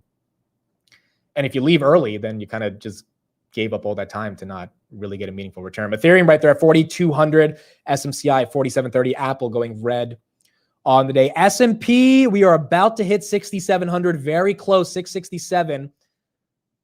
It is making basically an all-time high, very close to 67.29, which was the all-time high. Bullish is up 44%. Dude, Kathy was buying a ton of this over the past couple of weeks. This is that Peter Thiel crypto company up another 5.7% on the day. So that one continuing to get some momentum. But yeah, if you work at a tech company, it really, timing is everything. And like getting your stock, or you just got to be there for 10 years to really see the value of that stock do well. Imagine if you worked at Microsoft from freaking 2002 to 2014. The stock was flat. It wasn't until Nadella came that he finally got the stock moving. So it is tough sometimes if you get into a company, even Tesla. Now Tesla's moving, but for the past couple of years, right? Tesla wasn't doing that much. You just have to believe in kind of the long-term vision of how it plays out. Google right here, 251. Reddit at 244, and then Nvidia at 180. I think we get housing data in about 5 minutes. Let me see if we end up getting that today. I think it'll be new home starts. No, maybe it's tomorrow. Yeah, it might be tomorrow. We get a manufacturing index today, which is actually really important as well. The Richmond Fed manufacturing index, but housing starts we get tomorrow. So we'll see what we get on that. Oscar's up 5%. That is green. Intel continuing to go up 5%. Healthcare is moving. How about UNH? Are we getting a move? UNH 347. Wow. UNH trying to get back to 350. This thing was almost at 320 2 days ago. So UNH getting some momentum. Bullish makes a $4 million investment into USD.ai to advance on-chain AI infrastructure financing. Okay, that's why Bullish is making a bit of a move. Felix says, I work in a company I joined at 150 million valuation. Now it's at 4 billion, but my tax bill would be 400K if I left and exercised my shares. So you just wait for your liquidity event. Yeah, that's the other problem, which is the good problem to have, which is, hey, you got in so early Like a lot of these OpenAI employees probably have that problem where they got in so early, they can easily, sell their shares at 300, 500 billion, but it's a massive tax bill that you have to pay. Uzi says, my girlfriend has Microsoft shares at 80. Well, see, that's how she's a keeper. I mean, that's one hell of a breakup, bro. Like, you're not only breaking up with her, you're breaking up with some Microsoft stock from $80, bro. So you got to think twice if you get into an argument. 511 right there on Microsoft. Tesla 436, Palantir 183, SoFi just below $30 on the day. Ice Water, thanks for the super chat. Remember when they tried to clown you for picking literally the greatest company of all time late in the stock draft with Apple? Yeah, I mean, that one, I am really happy I picked Apple, dude, because like at and I've been pretty bearish on Apple too. It's not like I've been the most bullish on it, but at 198, it felt like if we were going to have a bull market, it's hard to deny Apple. Matt right here is up 29.7%. We are now at 31.3. So we are leading the draft. Steve's at 6.5. Tanner's at 21.5. Again, Tanner, if Trade Desk reverses, Tanner's going to be gunning for first place as well. That's the only one that's really holding him down. And then Chris is at 11%. How much are we up on Apple? We're up 30% on Apple. Honestly, I should have bought some stock from my own portfolio at 198. I just, my main Max 7 exposure was Nvidia, but it did feel like it was being disrespected a bit too much. Nebius is up 115. And then you got Hoodie up 63, Palantir's up 30%. Duolingo, we still have a negative 40% on Duolingo. So even that one recovering a little bit really, really, really does help the portfolio. SBET right here, SoFi's back at 30. SBET's up 3%. Not too bad. That's green. ASST did combine with Semler Scientific. So that is a Bitcoin treasury that's down 15%, but they are combining and they're just like merging as treasuries. And then you got Microvision, that's up 11%. This is another small cap, 430 million. Laser beam scanning technology, that one getting some green. Palantir at 183. ASTS, are we moving on that one? ASTS, wow, 52. Is there any news on that one? That one was a hell of a dip at 37 last week for anyone who took advantage of it. I don't see any news on ASTS. If Rocket Lab's down, maybe that's a little bit of a rotation. Rocket Lab is down. Rocket Lab down 2%. Or maybe you got some people going a different direction. And then SoundHound, that one also continuing to get momentum. That's up 7%. I don't think there's anything fundamental or news on that as well as that's moving. Amit, should I sell my grab calls? $9 strike price expiring in January 2026. They're already up 100%. It's a good question. Theta decay really starts to kick in about 90 days before the call option expires. So closer to end of October, early November is when you're really going to start to feel the theta on those calls. So the question you have to ask yourself is, do you think grab is closer to $9 by the end of November, or by the early November, versus kind of at the same price? I don't know, dude. Again, my price target is $10 in 2027. I know a lot of people are saying we get to hear $10 by the end of the year. That's very possible. But I also think fundamentally, it might take some more time to get there. So, you're up 100% on calls. I think the easiest answer is always sell half, let the other half ride, at least take your cost basis out. But given the volume that's coming into this name and the momentum, if they give us any good Q3 guidance, last time they were up 50% on Q3 in 2024 because they increased their EBITDA. I would imagine they probably increased their guidance for that. And if they reaccelerate to 30 to 35% growth, I think we're higher. So it's really just a question of where you think it plays out towards the end of the year. I got 500 ASTS at 38.64, wanted more, but couldn't. Yeah, that dip, again, because of SpaceX was like a reasonable argument to say, okay, ASTS probably perceptually takes a little bit of a hit, but it was not enough to keep this one down. That is now up 7% on the day. The VIX is going higher. So you're starting to see the VIX come up. It's been below 20 for the past couple of weeks now. And we're going to see if that one breaks through. Obviously, when the VIX tends to break through, you see a little bit more pain in the equity market. So far, the S&P 500 slightly green. Let's get an update right here on what Trump is going to speak about at the UN. I think he's about to go live in like maybe 10 minutes, but here's an update on what we should expect. 10-year backing off of 414.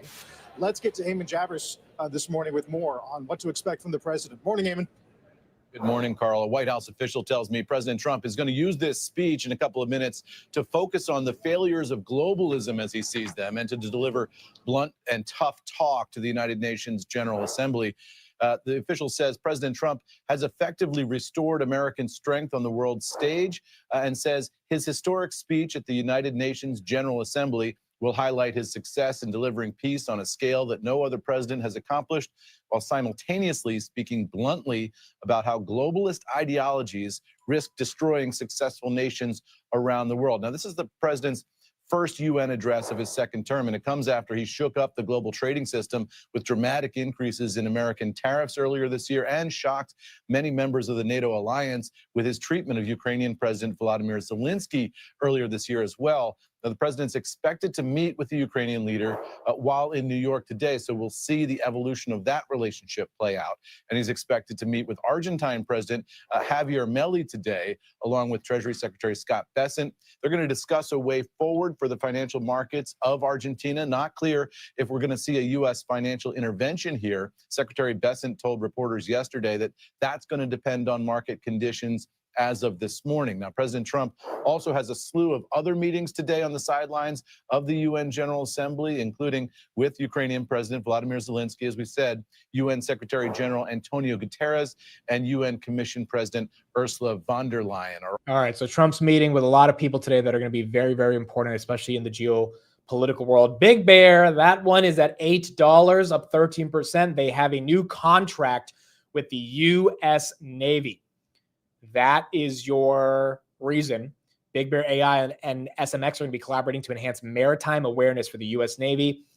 That stock right there now up 14%. I mean, we did see that a politician bought it. Some of these politicians know a little bit more than us. She bought it at $6.50, so she is up nicely so far on that $6.50 buy.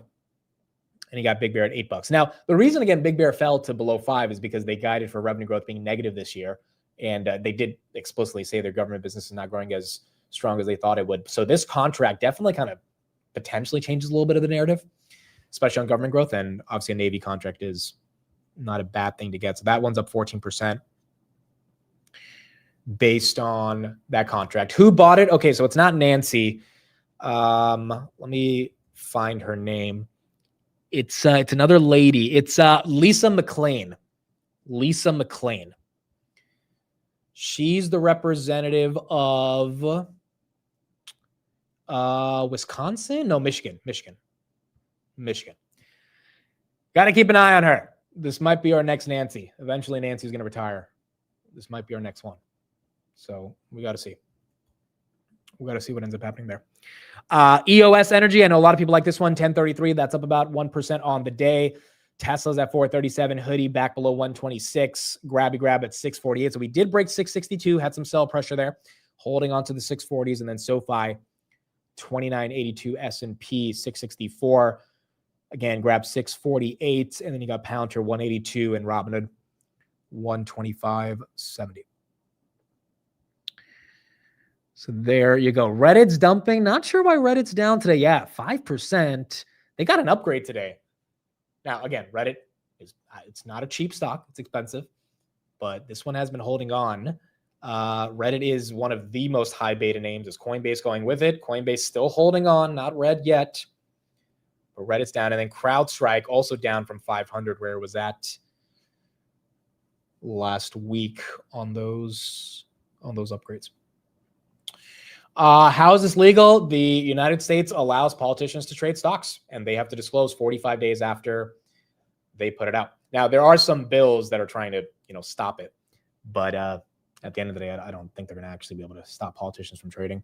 Sam Altman just put out a new letter or a new article called Abundant Intelligence 20 minutes ago. Here's a paragraph from it. Our vision is simple. We want to create a factory that can produce a gigawatt of AI infrastructure every week. The execution of this will be extremely difficult. It will take us years to get to this milestone. It will require innovation at every level of the stack, from chips to power to building to robotics. But we have been hard at work on this and believe it is possible. In our opinion, it will be the coolest and most important infrastructure project ever. We are particularly excited to build a lot of this in the US right now. Other countries are building things like chip fabs and energy production much faster than we are, and we want to help them turn that tide. Over the next couple of months, we'll be talking about some of our plans and the partners we're working with to make this a reality. Later this year, we'll talk about how we are financing it. Given how increasing compute is the literal key to increasing revenue, we have some interesting new ideas. Wow. This article on his blog comes a day after the NVIDIA $100 billion announcement. And just from these two paragraphs, I'll link it in the chat for anyone who wants to read it. I mean, he's basically saying we need even more compute, more investment, more data centers every single week. We want to build an AI factory or an AI infrastructure to create that factory for 1 gigawatt of data centers. If AI stays on the trajectory that we think it will, then amazing things will be possible. Maybe with 10 gigawatts of compute, AI can figure out how to cure cancer, or with 10 gigawatts of compute, AI can figure out how to provide customized tutoring to every student on Earth. If we are limited by compute, we'll have to choose which one to prioritize. No one wants to make that choice, so let's go build. Dude, it's a pretty optimistic way of thinking of AI. I mean, when you put it like that, if AI can be the way, or at least compute is the way to power the AI to solve some of the biggest problems of humanity, and the constraint is energy and building out those data centers, then Sam Altman's perspective is, hey, let's go build. And that means ka-ching, ka-ching, ka-ching for NVIDIA. I mean, that's just like, that's what I mean. It's also for AMD, also for all the other semi, but like, dude, if he's talking about 1 gigawatt a week, bro, goodness gracious. Like, that is bullish NVIDIA. D-Local, that's up 2%. That's green. BMNR, are we moving? BMNR back up 3.5%. That is also green. All right, not too bad. All right, we have the manufacturing index. Let me pull that up real quick. We should be getting some of that data. This is the Richmond Manufacturing Index. Let's see. This is basically a small business index. Essentially, that's what it is. Okay, -17 versus -5 or -10. So that's a miss. Manufacturing, -9. That comes in at -20. Services, we came in at 1 versus 3. All of those are pretty negative compared to the expectations, which again, simply bolsters the argument for a rate cut. So Street wanted -10 on manufacturing, came in at -17. Shipments, they wanted -9, came in at -20. And then services, they wanted 3, we came in at 1. So all of those definitely are negative. Those are some pretty aggressive misses. We'll see if the market reacts to that. Yeah, S&P already losing. There's a bit of a red candle right there. Not crazy. Very close to staying red. But again, that just makes the argument for rate cuts. Whenever you get stuff like that, it ends up becoming an argument for, okay, so maybe the economy is slowing down a bit. And cutting rates would increase the ability for small businesses to finance higher, which would help with the labor market and continue to ultimately grow. Also, we get do we get Q2 GDP data today? Oh, Trump's about to be live. Let me pull up to him. I think we get Q2 GDP data either today or tomorrow, but that will be very important as well. All right, let me pull over to Trump. He's going live, and we'll keep going from there. I feel very happy to be up here with you, nevertheless. And that way you speak more from the heart. I can only say that whoever's operating this teleprompter is in big trouble.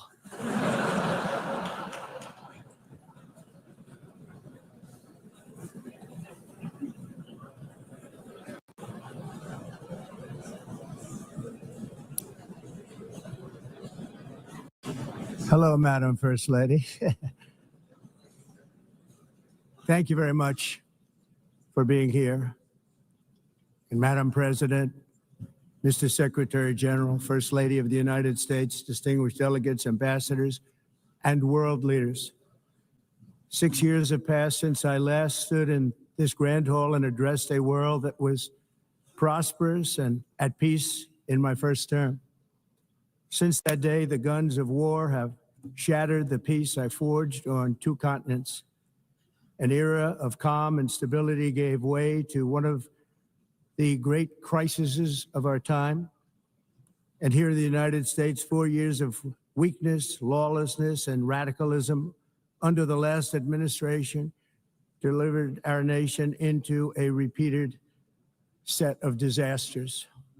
1 year ago, our country was in deep trouble, but today, just 8 months into my administration, we are the hottest country anywhere in the world, and there is no other country even close.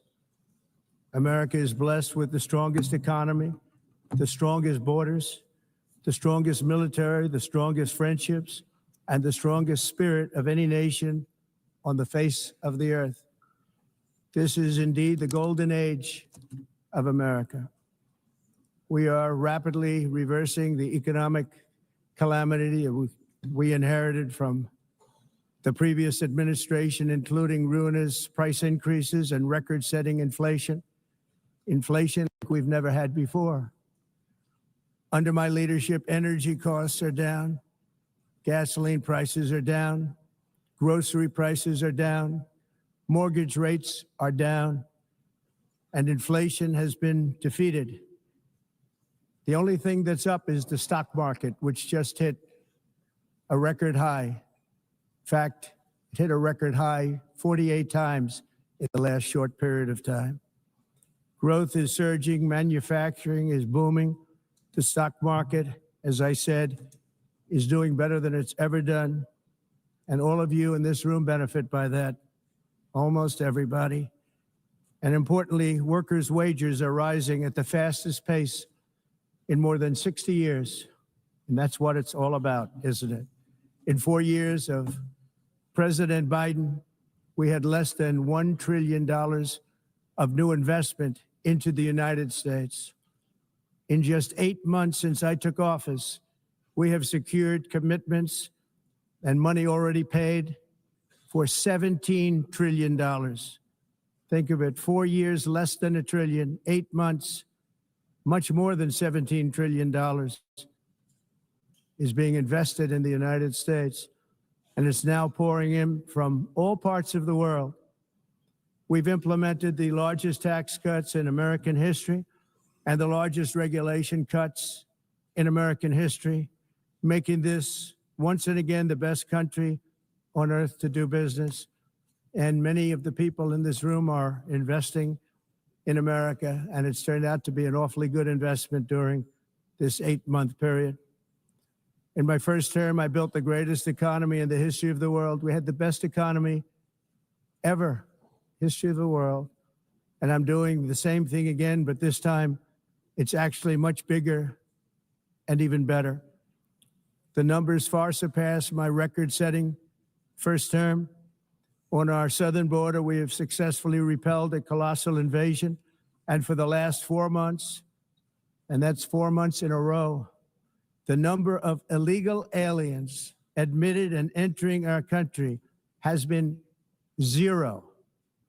Hard to believe, because if you look back just a year ago, it was millions and millions of people pouring in from all over the world, from prisons, from mental institutions, drug dealers. All over the world they came. They just poured into our country with the ridiculous open border policy of the Biden administration. Our message is very simple. If you come illegally into the United States, you're going to jail, or you're going back to where you came from, or perhaps even further than that. You know what that means. I want to thank the country of El Salvador for the successful and professional job they've done in receiving and jailing so many criminals that entered our country. And it was under the previous administration that the number became record-setting, and they're all being taken out. They have no choice. And other countries have no choice, because other countries are in the exact same situation with immigration. It's destroying your country, and you have to do something about it. On the world stage, America is respected again like it has never been respected before. You think about 2 years ago, 3 years ago, 4 years ago, or 1 year ago, we were a laughingstock all over the world. At the NATO summit in June, virtually all NATO members formally committed to increase defense spending at my request from 2% to 5% of GDP making our alliance far stronger and more powerful than it was ever before. In May, I traveled to the Middle East to visit my friends and rebuild our partnerships in the Gulf, and those valued relationships with Saudi Arabia, Qatar, and the UAE and other countries are now, I believe, closer than ever before. My administration has negotiated one historic trade deal after another, including with the United Kingdom, the European Union, Japan, South Korea, Vietnam, Indonesia, the Philippines, Malaysia, and many, many others. Likewise, in a period of just 7 months, I have ended 7 unendable wars. They said they were unendable. You're never going to get them solved. Some were going for 31 years, 2 of them, 31, think of it, 31 years. One was 36 years. One was 28 years. I ended 7 wars. And in all cases, they were raging with countless thousands of people being killed.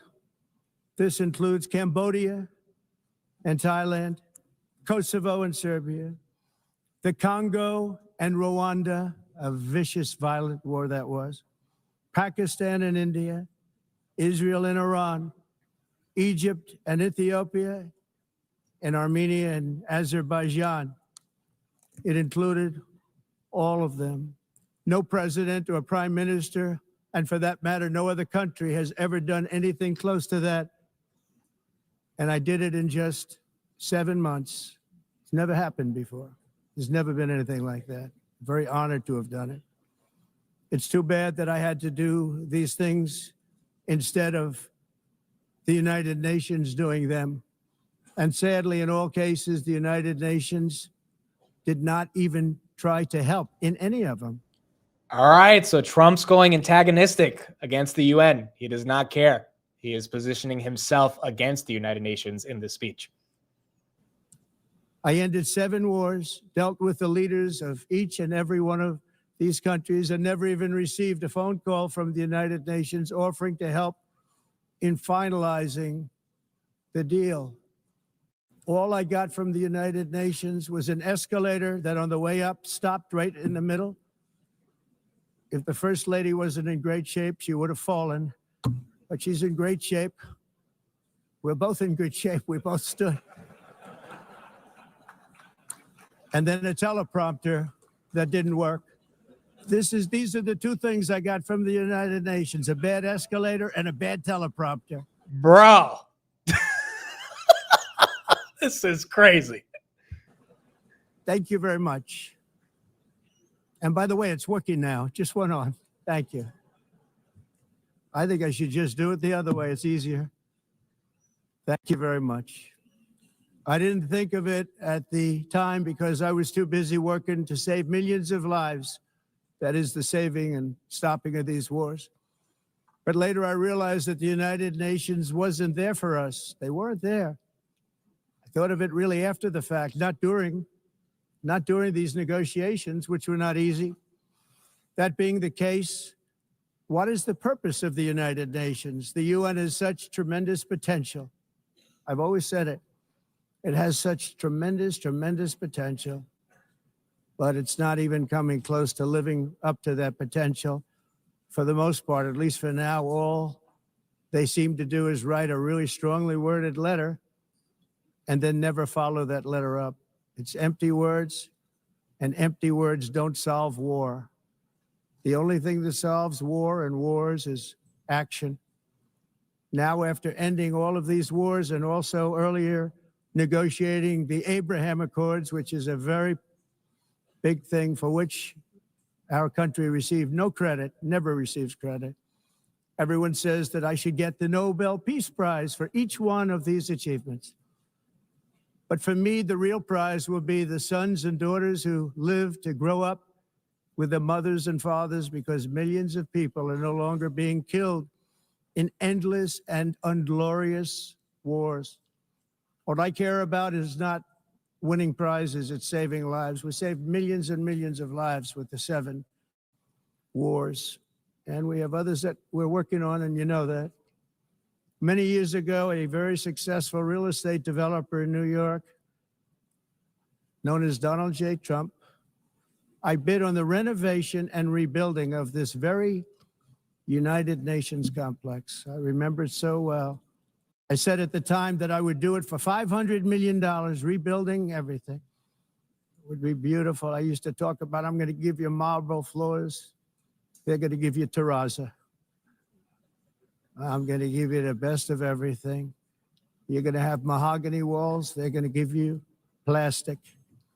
But they decided to go in another direction, which was much more expensive at the time, and which actually produced a far inferior product.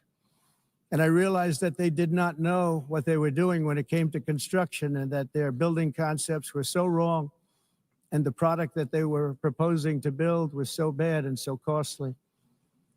It was going to cost them a fortune. And I said, and wait till you see the overruns. Well, I turned out to be right. They had massive cost overruns and spent between $2 and $4 billion on the building and did not even get the marble floors that I promised them. You walk on terrazzo. Do you notice that? As far as I'm concerned, frankly, looking at the building and getting stuck on the escalator, they still haven't finished the job. They still haven't finished. That was years ago. The project was so corrupt that Congress actually asked me to testify before them on the tremendous waste of money, because it turned out that they had no idea what it was, but they knew it was anywhere between $2 and $4 billion as opposed to $500 million with a guarantee. But they had no idea, and I said it cost much more than $5 billion. Unfortunately, many things in the United Nations are happening just like that, but on an even much bigger scale, much, much bigger. Very sad to see. Whether the UN can manage to play a productive role, I've come here today to offer the hand of American leadership and friendship to any nation in this assembly that is willing to join us in forging a safer, more prosperous world. And it's a world that we'll be much happier with. A dramatically better future is within our reach. But to get there, we must reject the failed approaches of the past and work together to confront some of the greatest threats in history.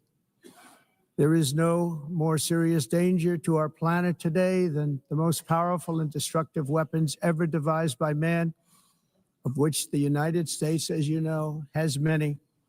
Just as I did in my first term, I've made containing these threats a top priority, starting with the nation of Iran. My position is very simple. The world's #1 sponsor of terror can never be allowed to possess the most dangerous weapon. That's why shortly after taking office, I sent the so-called Supreme Leader a letter making a generous offer. I extended a pledge of full cooperation in exchange for a suspension of Iran's nuclear program. The regime's answer was to continue their constant threats to their neighbors and U.S. interests throughout the region, and some great countries that are right nearby.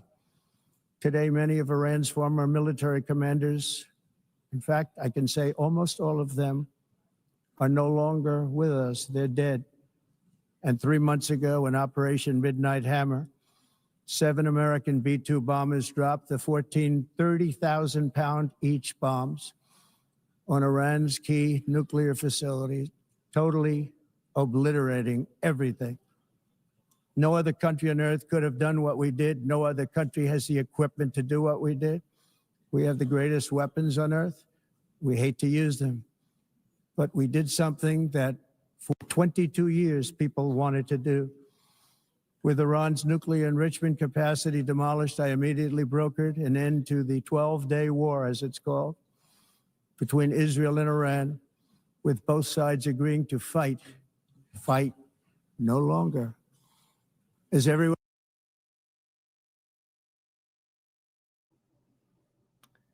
Okay.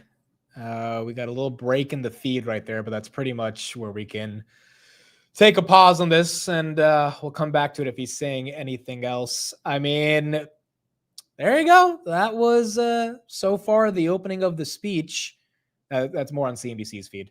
That's not a Wi-Fi thing. That's actually CNBC's feed that paused. Now it's back, but I was going to pause it anyway.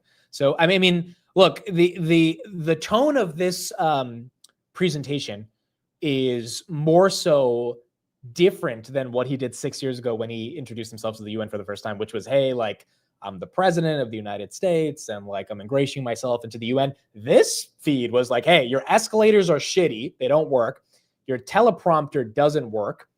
And none of you guys helped me solve any of the geopolitical problems that exist.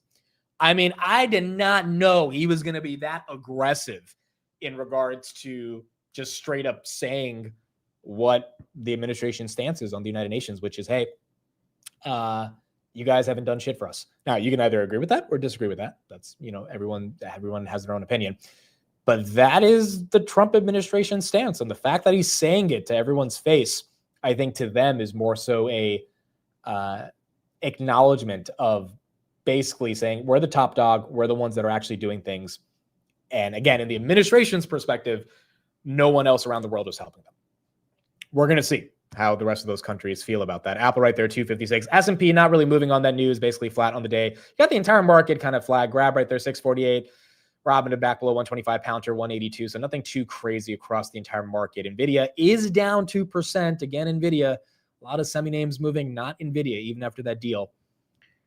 But everything else relatively flat. It's kind of wild though, bro. He said the only thing we got from you is a shitty elevator that stops in the middle of going upstairs. That was I did not expect them to say that. Did not expect them to say that. By the way, yes, Ron, you bring up a good point. Dude, we could have a government shutdown next week. The proposal to not shut down the government was rejected yesterday because Democrats and Republicans couldn't fully agree on the amount of money they want to spend. So, I mean, Trump is going to be meeting. Well, yesterday, Trump was supposed to be meeting with Schumer and Jeffries, two of the lead people of the Democratic caucus, to better understand how to avoid a shutdown. However, and I'm just seeing this 5 minutes ago, he posted on Truth Social, after reviewing the details of unserious and ridiculous demands being made by the minority radical left Democrats in return for their votes to keep our thriving country open, I've decided that no meeting with their congressional leaders could possibly be productive. And then he goes on to say, I'm not going to be meeting with Schumer.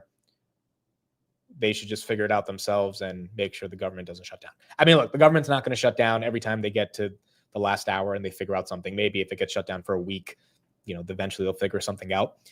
But Trump right there going on the offense, not only with the UN, but also with Democratic leadership and saying, I don't want to meet with them.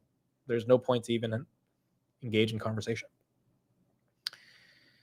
So quite the different perspective from the U.S. I really did not expect them to get that aggressive. I thought this was going to be more so like, hey, let's all figure it out together. And Trump's like, nope, we're the only ones doing work. You guys aren't doing shit. He's just like, I'm the best. I've done the best. I think a lot of you guys say I deserve a Nobel Peace Prize. And he's like, I probably should get one. There's basically the entire vibe of the speech was like, yeah, I probably should, you know, be rewarded for as good as I've done. And I mean, we're going to see how the rest of those countries actually think of that. Amazon right here is that one slightly down. Amazon continues to go down 2.5%. Kalshi is predicting a 70% chance for a shutdown. We haven't had a shutdown in a couple of years. I mean, if we get one, like usually they tend to last a week. I think the last time we had a major, it was like 2014 with Obama that lasted almost 3 weeks. But, you know, shutdowns tend to be over quickly because there's a lot of workers that are employed by the government that don't get paid, and that's not good. So hopefully it doesn't get to that aggressive a point. That could be your little October hit. Your October hit could be from a government shutdown as we get into it in the market, just thinking, hey, maybe we have a little bit more pain to deal with. Why does the government shut down anyway? So the government has a budget. If they can't afford, or if they don't increase the amount of money they're spending in that budget after the money dries up, which happens every couple of years, they get shut down, right? So they have to prove congressionally that we are allowed to spend more money. Grab right there, 649. And if they can't prove it, or if they can't confirm it, we end up having a shutdown. But that means you need both sides to agree. And it's not easy for both of them to agree. We got Lisa Su right here on Fox Business talking about OpenAI and the deal with Oracle. Let's get an update from her, and then we'll we'll keep going from there. The very early stages of it. So huge congratulations to our friends at Oracle. I mean, I think they're a fantastic company, and to see, the types of numbers that they're talking about, but it really is what we're seeing on a daily basis. When we're talking to customers about all of the AI use cases that are out there, whether you're talking about training the largest language models, or you're talking about inference and helping all of our businesses and research and medicine, there's so much demand out there. And, we are very much part of the entire infrastructure around that. So it's great to see that some of that momentum is now showing through in very large order patterns. Well, let me just get back to what Oracle says about AMD chips. They really like your chips because they do something like 2x when it comes to power, price, et cetera. I don't know the exact way to describe it. You probably would. But they say that you guys outpace rivals in that regard. That's a story that I feel like hasn't really gotten out there. Can you kind of drill down a bit on that and what it is that the Oracles of the world and anybody else says, you know what, I'll go with AMD over, who knows, Nvidia, Broadcom, whoever? Well, first of all, we love the partnership with Oracle. The data center business, providing the highest performing chips for the cloud manufacturers as they are, powering all these workloads, is what we do every single day. And our job is just to push the bleeding edge of technology. So, Oracle, we've had a partnership for many, many years, really over the last 7, 8, 9 years. We've been, steadily increasing our work with them. We're all over their CPU infrastructure, which is super critical. And then on this AI, they've been the first to adopt many of our chips. We're very, very excited with what we're doing together with them. And I think it's just an example of how deep partnerships are so important. I mean, All right, so Lisa Su, pretty damn bullish on this Oracle partnership. UNH right here at 349. Let's get back to Trump. I believe he's talking now about what's going on in Ukraine. And Europe has to step it up. They can't be doing what they're doing. They're buying oil and gas from Russia while they're fighting Russia. It's embarrassing to them. And it was very embarrassing to them when I found out about it, I can tell you that. They have to immediately cease all energy purchases from Russia. Otherwise, we're all wasting a lot of time. So I'm ready to discuss this. We're going to discuss it today with the European nations, all gathered here. I'm sure they're thrilled to hear me speak about it, but that's the way it is. I like to speak my mind and speak the truth. As we seek to reduce the threat of dangerous weapons today, I'm also calling on every nation to join us in ending the development of biological weapons once and for all. And biological is terrible, and nuclear is even beyond, and we include nuclear in that. We want to have a cessation of the development of nuclear weapons. We know, and I get to view it all the time. Sir, would you like to see? And I look at weapons that are so powerful that we just can't ever use them. If we ever use them, the world literally might come to an end. There would be no United Nations to be talking about. There would be no nothing. Just a few years ago, reckless experiments overseas gave us a devastating global pandemic. Yet despite that worldwide catastrophe, many countries are continuing extremely risky research into bioweapons and man-made pathogens. This is unbelievably dangerous. To prevent potential disasters, I'm announcing today that my administration will lead an international effort to enforce biological weapons convention, which is going to be meeting with the top leaders of the world by pioneering an AI verification system that everyone can trust. Hopefully the UN can play a constructive role, and it will also be one of the early projects under AI. Let's see how good it is, because a lot of people are saying it could be one of the great things ever, but it also can be dangerous, but it can be put to tremendous use and tremendous good, and this would be an example of that. Not only is the UN not solving the problems it should, too often, it's actually creating new problems for us to solve. The best example is the #1 political issue of our time, the crisis of uncontrolled migration. It's uncontrolled. Your countries are being ruined. The United Nations is funding an assault on Western countries and their borders. In 2024, the UN budgeted $372 million in cash assistance to support an estimated 624,000 migrants journeying into the United States. Think of that. The UN is supporting people that are illegally coming into the United States, and then we have to get them out. The UN also provided food, shelter, transportation, and debit cards to illegal aliens. Can you believe that? On the way to infiltrate our southern border. Millions of people came through that southern border. Just a year ago, millions and millions of people were pouring in, 25 million altogether over the 4 years of the incompetent Biden administration. And now we have it stopped, totally stopped. In fact, they're not even coming anymore because they know they can't get through. But what took place is totally unacceptable. The UN is supposed to stop invasions, not create them and not finance them. In the United States, we reject the idea that mass numbers of people from foreign lands can be permitted to travel halfway around the world, trample our borders, violate our sovereignty, cause unmitigated crime, and deplete our social safety net. We have reasserted that America belongs to the American people, and I encourage all countries to take their own stand in defense of their citizens as well. You have to do that because I see it. I'm not mentioning names. I see it, and I can call every single one of them out. You're destroying your countries. They're being destroyed. Europe is in serious trouble. They've been invaded by a force of illegal aliens like nobody's ever seen before. Illegal aliens are pouring into Europe. Nobody is ever, and nobody's doing anything to change it, to get them out. It's not sustainable. And because they choose to be politically correct, they're doing just absolutely nothing about it. And I have to say, I look at London where you have a terrible mayor, terrible, terrible mayor. And it's been so changed, so changed. Now they want to go to Sharia law, but you're in a different country. You can't do that.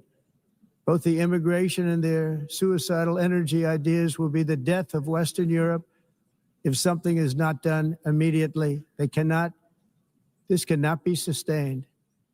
What makes the world so beautiful is that each country is unique. But to stay this way, every sovereign nation must have the right to control their own borders. You have the right to control your borders, as we do now, and to limit the sheer numbers of migrants entering their countries and paid for by the people of that nation that were there and that built that particular nation at the time. They put their blood, sweat, tears, money into that country. And now they're being ruined. Proud nations must be allowed to protect their communities and prevent their societies from being overwhelmed by people they have never seen before, with different customs, religions, with different everything. Where migrants have violated laws, lodged false asylum claims, or claimed refugee status for illegitimate reasons, they should, in many cases, be immediately sent home. And while we will always have a big heart for places and people that are struggling and truly compassionate, answers will be given. We have to solve the problem, and we have to solve it in their countries, not create new problems in our countries. And we are very helpful to a lot of countries that are just not able to send their people anymore. They used to send them to us in caravans of 25, 30,000 people each. These massive caravans of people pouring into our country, totally unchecked and unvetted. But not anymore. According to the Council of Europe in 2024, all were trafficked into the United States on the Biden watch, many of whom have been raped, exploited, and abused, and sold. Sold. Nobody talks about that. The fake news doesn't write about it.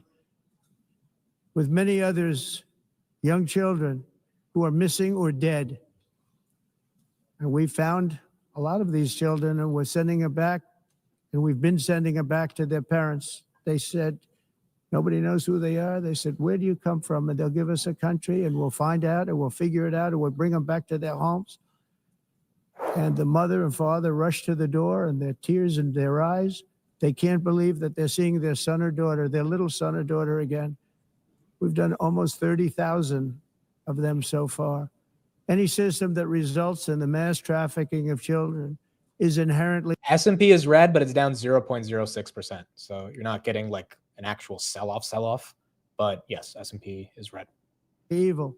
Yet that is exactly what the globalist migration agenda has done, and it's what it's all about.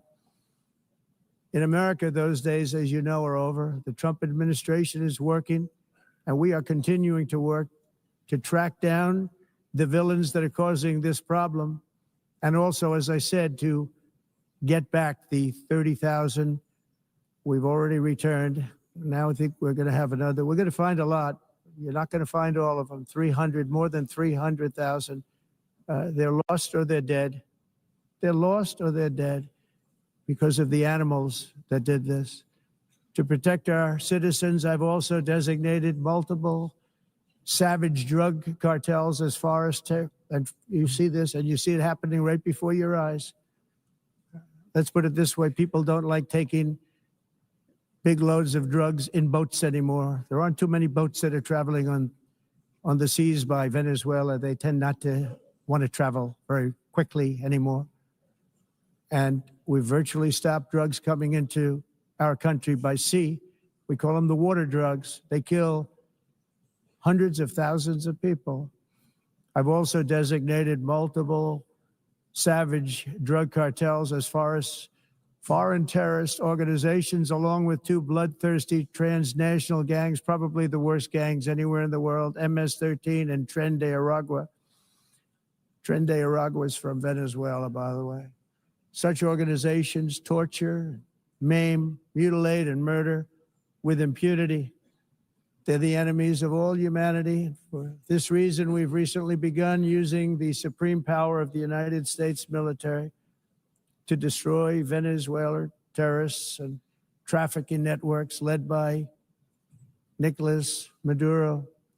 To every terrorist thug smuggling poisonous drugs into the United States of America, please be warned that we will blow you out of existence. That's what we're doing. We have no choice. Can't let it happen. They're destroying.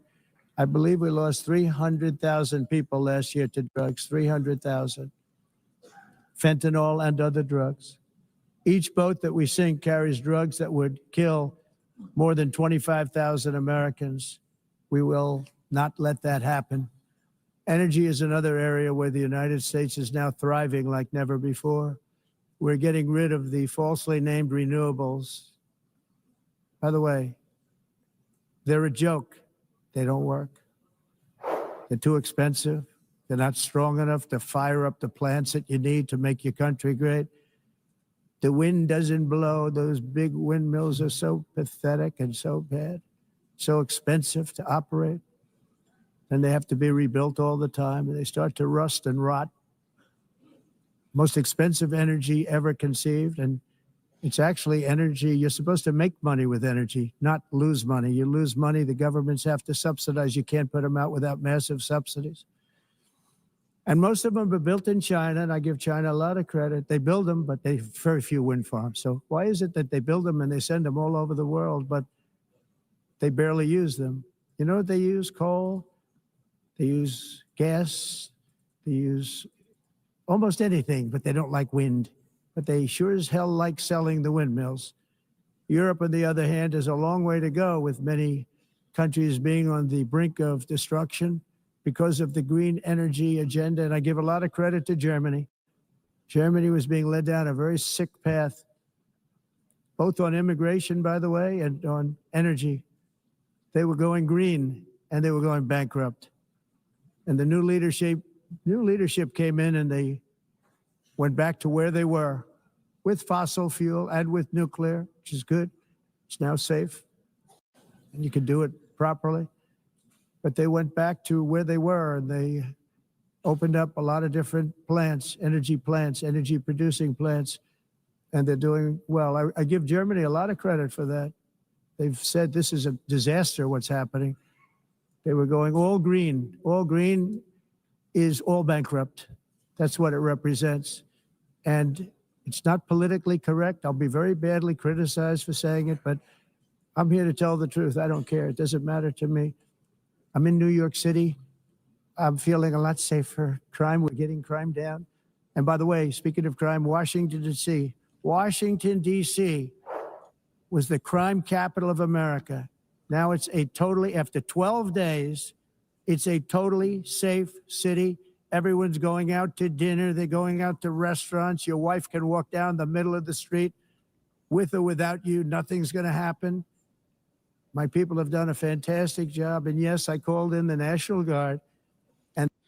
All right. Well, having said that, I think that is a natural segue to someone who works in the DC offices at a company that we all know very well. Ladies and gentlemen, it's been a couple months since we've had him on, but let's get to talking to someone on their perspective on what's going on in the world of Palantir. Eliano, what's up, man? Amit, always a pleasure to see you, man. And you know what? I'm just really happy that you're finally wearing something that I gave you. Dude, this is legit. This is legit. This is my first time in the new studio. I love what you did with the wall. It looks great. As you can see, the bricks are real. You know, when you're here in person, you'll be able to see it. How are the neighbors? The neighbors? Yeah. I haven't met a lot of them yet. No one's complained about me ringing the bell, so hopefully it's not that big. But yeah, Nice. I've been here for a week. I mean, I've seen a couple people here and there, but no, it's a great area, man. It's exciting. It's fun. Happy to be here. And, Palantir is a large part of the reason why I'm able to even be here. I think the first question real quick before we get into everything is, when is this? Because this is what I've been getting a lot of questions on. Is this going to be out to the public anytime soon? It's a great question. So that hoodie, the Ontology hoodie, which I think will probably be our most in-demand product that we ever drop, just because it's truly, I don't know how to explain it. It's just so beautiful. It's like, it's a combination of Palantir, Ontology. It's like this philosophical word. And and obviously there's a funny story about that picture, but that hoodie will debut in Korea on October 14th and 15th. We'll launch it in our pop-up shop, and I'm happy to talk about that today. We'll give our Korean retail community and our supporters first dibs at it. We will be dropping 3 variations of that hoodie worldwide sometime this fall. So the one that you are wearing is one of those 3 variations. I will not spoil the surprise on the other 2, but there will be a plethora of Ontology hoodies that are available. I love it. All right, well, let's get into some of the recent articles that came out that I think have been pretty exciting, because most of the articles that come out about Palantir have to deal with CARP and new deals. And congrats, you guys just got a $1 billion contract from the UK. But Axios put out an article yesterday talking about what you do at the company, which is Palantir is now pushing a lifestyle brand with this new merch. So I guess question for you is, what does it feel like for some of the more mainstream media to catch on? And in general, I mean, you were on the channel in June 2024 when you launched the merch store. How's the journey been like for the past year? Yeah, so the interesting is that the Axios article really kind of stems from the Wired article, which our great friend and Palantir enthusiast Carolyn Haskins wrote. She's one of my biggest fans, and it's great for her to cover me and what I'm doing in the merch store. But that also, the first article that came out last week was the Business Insider by Julia Hornstein. And I spoke to Julia. Julia came in with a really positive attitude and really was genuinely curious about the company and what we were doing with merch. And so I was happy to talk with her. Did not talk with the other folks, but look, I think the merch store, the way I view it is, we have a great community that obviously, I started from, and I'm happy to, you and I have talked a lot about my journey to Palantir, and a lot of it stemmed from my first engagement with the company. We're going to get into the full story today on how you got your job. So. Happy to talk about it. But look, there's so many people out there that are trying to paint a picture around Palantir. The people who hate us, they can't say our product doesn't work. They can't say that we're not good. But they try to paint these negative pictures of Palantir as a surveillance company, Palantir is a conspiracy theory, depending if you're on the far left or the far right. And so they try to create this mob mentality that everybody hates Palantir. And so you should hate Palantir too. And the reason why the merch is so important is because, and the reason why the community is so important, like I want to stress that the community is so important because they showcase to people who don't know anything about Palantir that, hey, I love Palantir. Palantir is a great company. I'm buying merch. And so for people who don't know anything about Palantir, the rational people can say, wait a second, there's all these people in the media like Carolyn Haskins and others that tell me Palantir is evil and that everything that Palantir stands for is bad. Yet there's all these people on social media that are posting pictures of their Palantir hats. They're, Amit and Arnie and all these guys are talking about the company. Maybe I should do my own research, take 15 minutes to do my own research into the company and see what it's about. And that to me is the merch is just one way of countering the negative narrative that they try to paint about the company. Yeah, and it's an embodiment of it. I mean, you've had these arguments or these comments for the past year and a half now of merch isn't serious. Why are you engaging this? Palantir is a big defense company. And it misses the entire point, quite frankly, of what CARP's whole agenda has been, which is we need evangelists because there is so much misinformation about the company, so much negative press that one of the easiest ways to combat that is people feeling excited to rep a brand, just like you would rep your Nike. And so I think that has been a massive undertaking, and it really cannot be understated how important it is for investors that genuinely believe in the mission of something to connect with that via something as simple as merch. Yeah. And I will say that, I think we're very early. Look, I think we're very early as a company. I've made that pretty clear on Twitter and in conversations with you in the past. And that's one of the reasons why I'm so excited to be here. But I think that the merch store is very early in terms of what it can be. I think I'm going to build something at Palantir that is going to be bigger and way better than what we even have right now, which I think is the most in demand defense tech or even corporate merch shop in the world. And I think we're going to build something where it becomes sort of a marketing machine. And the way I see it is that other companies have tried to, but will try to replicate what we do. But the problem is there's a level of aura around the company, around CARP, that is truly differentiated, and you cannot engineer that. It's part God-given. It's part 20 years of grinding and proving the haters wrong. You simply cannot hire an agency to do that. And so I'm really fortunate to be working with a partner who's not to be named, who loves Palantir as much as I do. And that's why I feel like this is sort of I feel like, I don't know what it is, you can call it destiny or whatever, but we came together and I found this partner. And that's the reason why I switched. I took the store down and rebuilt it, was I wanted to build it with someone who wasn't a mercenary, but was truly a missionary of the company. And his commitment to the brand and the hours that he puts into this is twice as much as what I'm putting into it. And I think that's why I'm really excited about the future. There's no merch available right now, right?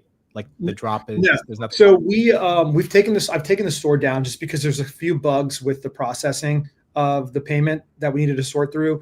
We're expecting drop 4 to be sometime in October. And so that will feature a brand new gray cap, the gray version of what I'm wearing with the black logo.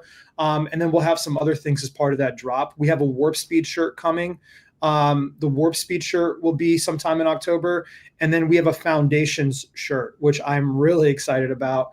And that is essentially going to be a black shirt. The front of it will have a graphite sort of grayish colored chevron that's embroidered. And on the back, you will literally have what looks like a beautiful rendering of an ontology throughout an enterprise. And so we'll be releasing that in October. And then of course, we have a ton of stuff coming later in the fall that is fleece, ontology hoodies, crew necks, and a number of other things as well. Yeah, the CARP shirt was pretty badass as well. So yeah. The CARP shirt, by the way, we have some CARP shirts left. I posted the other day, we have about 80 left that we will be releasing with drop 4. So, we did 540 of them. We went through, I think, 460 in 30 to 45 minutes. And just for context, I just want to address this. People have accused me of creating a scarcity model.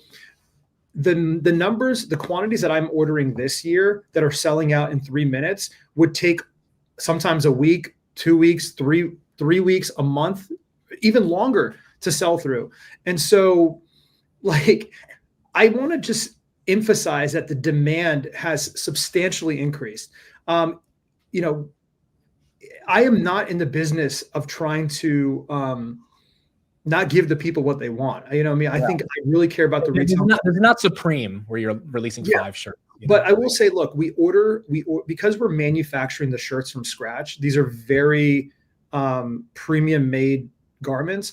We had to order these 3, 4, 5, 6 months in advance. Like the Karp shirt was something I worked on for 6 months from an artist rendering.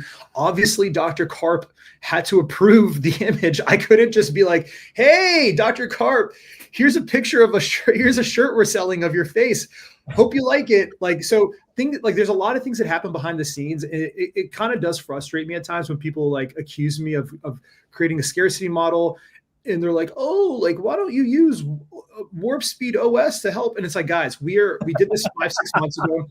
We're going to adjust. We are going to order more quantities moving forward. Just be patient. I want as much merch out there. And I want to like really give people that have supported the company for a long time the opportunity to support the mission, to rep the mission, and to talk about it with their friends. And then this is sort of like what you would call a nicotine pouch holder. This is a one of one that I posted a picture of. This will probably be dropped sometime in either late 2025 or early 2026. This thing will fly because, look, I live in DC, man. Everyone who works in the government, everyone who works at these companies, everyone who works in tech loves Zen, Sesh, Lucy patches or whatever. And I've posted a lot of teasers. This one gave me, I've not received as many people. Like I've not received as many messages in response to something as I did for this little like Zen holder. So it really is quite incredible. And again, I think the reason why this is so special is because other software companies would die.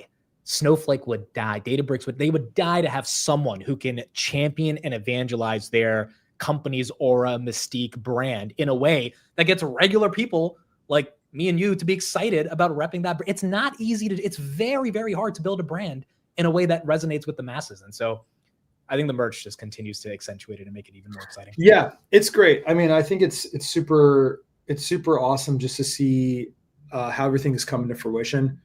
Just around, again, the vibes for the company. Winning helps. So the company's growing substantially. The stock, we obviously is going to do what it's going to do, but I think in the last 2 years, it's the best performing stock on the S&P 500. So winning helps. And, people like, it's like a sports team. No one's going to wear, like not many people were wearing Commanders gear in DC prior to Jaden Daniels, prior to last year. Now you see Commanders gear everywhere, right? And so winning does help.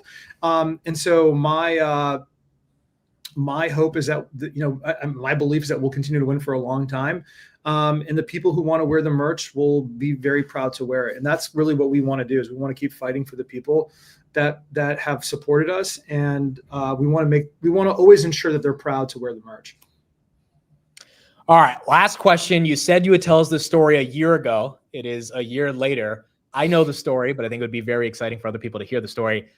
How the hell did you get a job at the world's hottest tech company? How did this happen? Well, so first of all, I wasn't, when I first started, it wasn't considered the hottest tech company. And actually, the funny thing is, so I'll share the story real quick, and it kind of, I'll share why the merch store is so near and dear to my heart, without being like cringy or whatever. But I actually became a fan of Palantir back in 2011 when I first heard about the company. And Amit, if you know me, I don't remember what I did 3 weekends ago, but for whatever reason, I remember the first time I heard Palantir on the news. And I Googled it, and I remember going to their job page and being like, there's no way in hell I'll ever be able to get a job here. Because it was all like PD stuff. It was all back-end engineers. But I followed the company for the next 10 years. And then I remember telling people when they went public, I was going to buy some stock. So the first day the company went public, I remember buying 1,000 shares. And I was like, I'm not going to touch it. I'm just going to sit on it. And I then became more and more infatuated with the company's mission. I remember seeing you on Twitter. Now, you weren't even close to what you are today in terms of understanding the company. But I remember there was like a sort of a budding community on retail. And I remember if Dr. Karp was speaking, I would listen in on him and I wanted to talk to him. So anyways, when the company went public, the stock had jumped to like 30, 45 bucks. I was like, oh my God. So I like searched Palantir hat, merch, whatever. And I bought a Palantir hat from the first store that was launched in sort of conjunction with the DPO. And so I was wearing this Palantir hat. And prior to working at Palantir, I was working at the Reagan Presidential Foundation. And I was wearing a Palantir hat, the black version of this, the OG one, on a Zoom call. And the director of the Reagan Institute, Roger Zakheim, was like, Eliano, why on earth are you wearing a Palantir hat? I was like, oh, I'm a big fan of the company, a big fan of their CEO, their co-founders. And he was like, oh, well, they're one of the sponsors for the Reagan National Defense Forum. When they come to the next RNDF, you'll be their liaison. So fast forward to the next RNDF, they assigned me to work the Palantir team. And that's when I was introduced to Dr. Karp halfway through the event. And this was 2021 or 2022? This was the 2021 Reagan National Defense Forum. So it was December of 2021. And, I was introduced to Karp and they were like, oh, he's our liaison. And he's a big fan of the company. He's been doing an amazing job. And Dr. Karp just looked at me and goes, so what do you do here? And I told him what I did. And he just point blank looks at me and goes, do you want to do that forever? And I said, I don't think so. And then literally he like looks at this guy, Dan Rickard, who introduced me. And it was Dan Rickard, Doug Philippone, Sham, Aki, and then Karp all just looking at me. And Karp goes, let me ask you a question. He goes, what would you do if you were offered a job at Palantir? And I just simply said, I'll start on Monday. And that was it. I got the job. And, my role has obviously changed a lot since I got here. But the reason why the merch store means so much to me is because if it wasn't for that hat, I don't think I would be here. And so that hat was the first domino that fell that got me to Palantir. And so, why do you think Karp asked that question to you? I don't know. You'd have to ask him. I actually, to this day, I've talked to him, about a lot of things, but I've never, ever actually asked him why he hired me. But I will say the most important thing was when he asked me point blank, what would you do if you were hired at Palantir? Or sorry, what would you do if you were offered a job at Palantir? I didn't say, oh, well, what's my title going to be? Where am I going to be based? Like, what's my salary going to be? I didn't give a what was happening. Because he knew that I was like truly a believer in the company and that I didn't care where they were going to send me. I didn't care what I was going to do.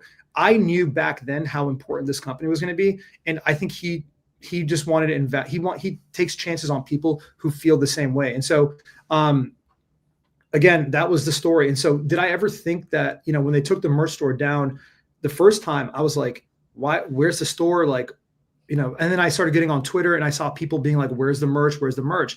And so then one day I was, Dr. Karp was like, do you need anything? And I said, yeah, I do need something. He goes, what is it? I was like, we need to bring back the merch store. And he goes, the what? I was like, yeah, the merch store. I was like, we have this huge community of people that love our company and they have no way of sort of repping the brand. And he just goes, just do it. Just do it. Go do it. And that's what I did. And then here we are a year and a half later, and Wired and Axios are writing hit pieces on us, or writing stories about the merch store and coming up with all these theories about why the Globe, the Globe is this. The reality is, you know how the Globe shirt went down is my boy saw it in the Titan video and shoots it to me, goes, dude, this thing is sick.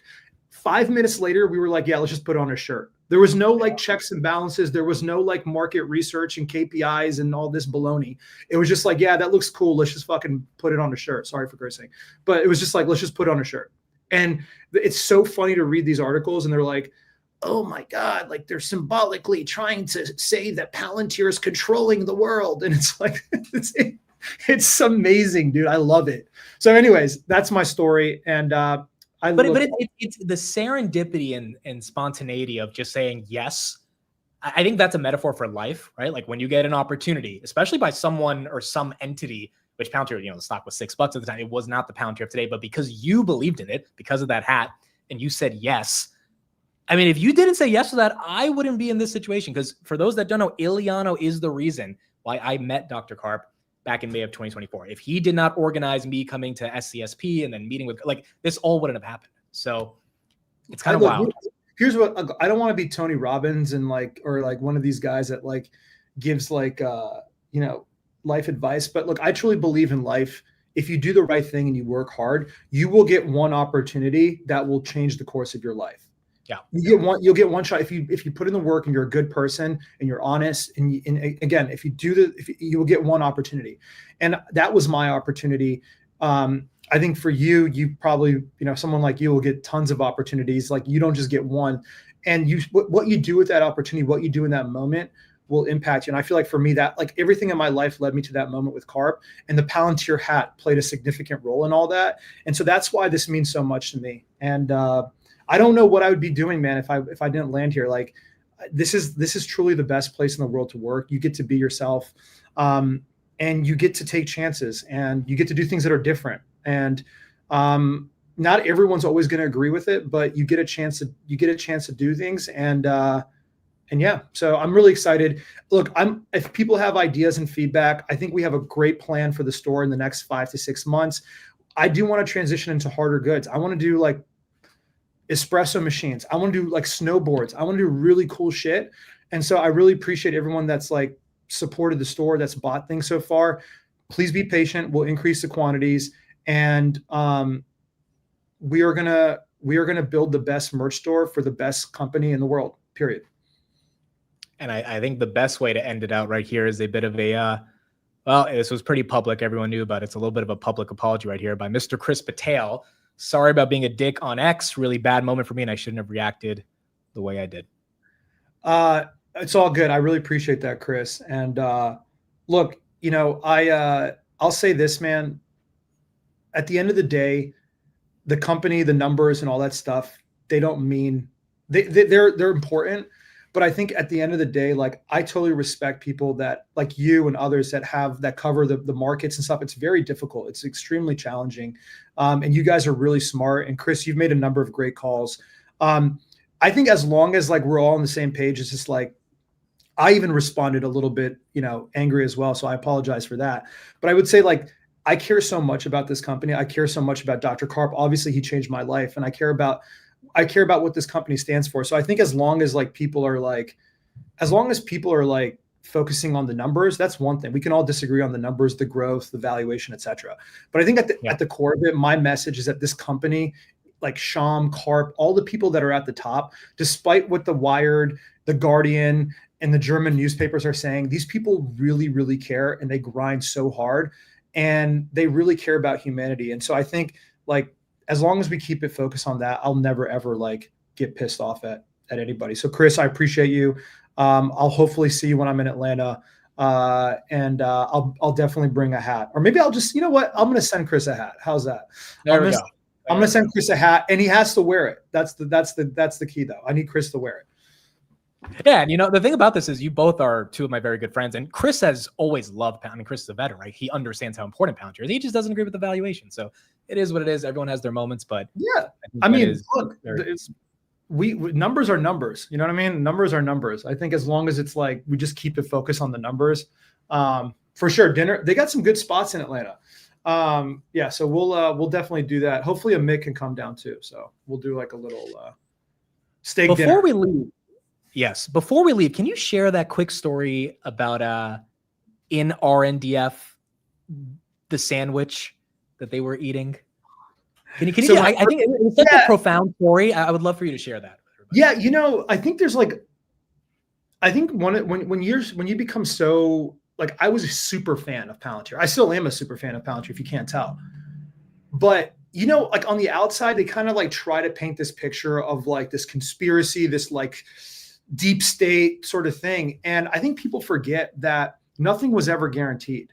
Palantir was never guaranteed. There were so many moments, critical moments, suing the army, beating Raytheon for D6. Like there were so many things that could have changed the destiny of this company, right? And behind those moments are human beings. Karp is a human being. Sham is a human being. Aki is a human being. Doug Philippone is a human being. These are people that were trying to build something that everyone said could not be done. And not just those, like Stephen Cohen and all these tons of engineers. And so you kind of forget that this is real. Like tomorrow's not guaranteed. Nothing is guaranteed. And I was sitting at RNDF my first year. This was 2022. I was managing it. So it was like the end of my first year. And I remember stock was $6, $7. Yeah, stock was like $6. $7, $8. It just like, it seemed like for a year, every day, it was just down 5%, like every single day. And I remember like these organizations around DC, the think tank, they didn't give a about Palantir. They didn't want us, they didn't care, whatever. I would try to educate them on the software and what we were doing and why it was important. They would just be like, sorry, we're more interested in what Boeing and Raytheon and Lockheed have to say. But anyways, we're sitting there halfway through the day. And this was the moment that it really hit me about just like how human these guys are and how real they are. Karp's eating a sandwich that was, his team had brought him a sandwich. And I don't know, there was something so human about it. Karp eats half the sandwich. And I just remember him looking at Aki and Sham. And it was just the three of them and me in the sort of our conference room at Reagan Library. And Karp just goes, I don't want the rest of this. Do one of you guys want it? And Sham goes, yeah, I'll take it. And then Sham starts eating the sandwich. And then as Sham's like eating the sandwich and like, Karp just goes, I'm really happy we did this. I'm really happy we did this. And this is, again, like, this is the company was at $6, but like, he's like, I'm really happy I did this. Like, I could have just went off to Germany and, lived in Munich, but like, I think this is so important and I'm really happy we're here. And that to me, it's like the stocks at all time lows. The obviously sentiment is horrible around the company. They're passing a sandwich around and Karp comes out with, hey, I'm happy I went on this journey to start Palantir. I mean, it's just the most human thing ever, It was, to me, it was like a reminder again that like, we are still nothing, again, like these guys are truly fighting for it. Like I don't know, it just seems like such a, like to the average person might be like, well, it's just dumb. They're sure. But like, Karp has this, like this aura and this idea, but like, he's like at the end of the day, it's like Karp was like, what, 30 something my age when he started the company. Sham was like just out of college. Aki was just out of college. They were like little guys and they were just like, they're just going at it and they're just sitting there having a moment. And Karp's like, I'm really happy we did this. And that was 3 years ago. A lot's changed in 3 years.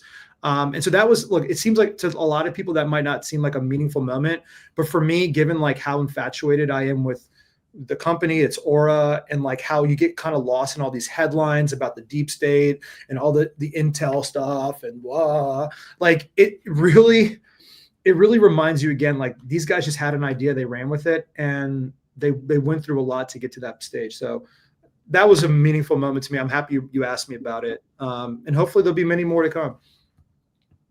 I love it. Eliano, thank you so much for the time. There's his Twitter. You guys can follow him there. I appreciate all of you. Thank you so much. Just keep up the good work, folks. Keep up what you're doing. Whatever it is that you're doing, just keep grinding. I love it. Thank you, Eliano. We'll talk to you next time. Later. All right. There you go. That's what we got with Eliano. Shout out to Kris and Eliano, both of them being real men, apologizing, making up. And I love that happened. So shout out to Kris. It was definitely in a bit of an awkward situation because like both of them are good friends and they're both kind of beefing. So it is what it is. Everyone has their own moments. Eliano clapped back a little bit. Kris clapped back. So it's nice to just make up, get back to normal, and be friends at the end of the day. Because at the end of the day, we're all fighting for kind of the same mission. And I'm looking forward to the Atlanta steak dinner. Dude, I haven't been to Atlanta in last time I went was 2018. I went for a debate tournament. So it's been a long time since I've been to Atlanta. And I've been meaning to make Kris a visit there. So hopefully we get to set that up with all three of us. Kris says send him a link. All right, let's get Kris on the show. And let's get some of his thoughts about the market. While we're waiting for Kris, we do have our boy Nikki T, who's live. This is one of the head Wall Street Journal analysts around the Fed. Let's just get his thoughts on the market, and then we'll get Kris on the show. And what are your other guests, more likely to be getting amped up about a year from now? Is it inflation moving from the low threes, holding there or moving up? Or is it the unemployment rate making a more sustained climb up? And then which of those problems is going to be easier or harder for the Fed to fix? And you do have some officials this week talking about how they're still more worried about inflation.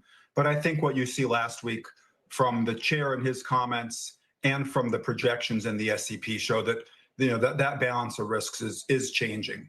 Right. We mentioned. Okay, so same argument that the labor market risk outweighs the inflation risk. That's where we're getting cuts. Folks, Trump is still talking. I don't know how long that speech is going to be, but it's probably going to be long. S&P is flat. Hoodies up about 1%. Palantir's up 1%. Grab above 650. I mean, we're not getting a massive move across the market. Let me pull up a heat map real quick and just see what we're looking at. Yeah, it's kind of mixed. Some tech is red. Some tech is green. Defensives, financials, utilities, insurance. That's a bit green. Everything else relatively flat with some tech leading on the day. Kris, good morning. What's going on, brother? How are you doing? Good, man. How are you doing?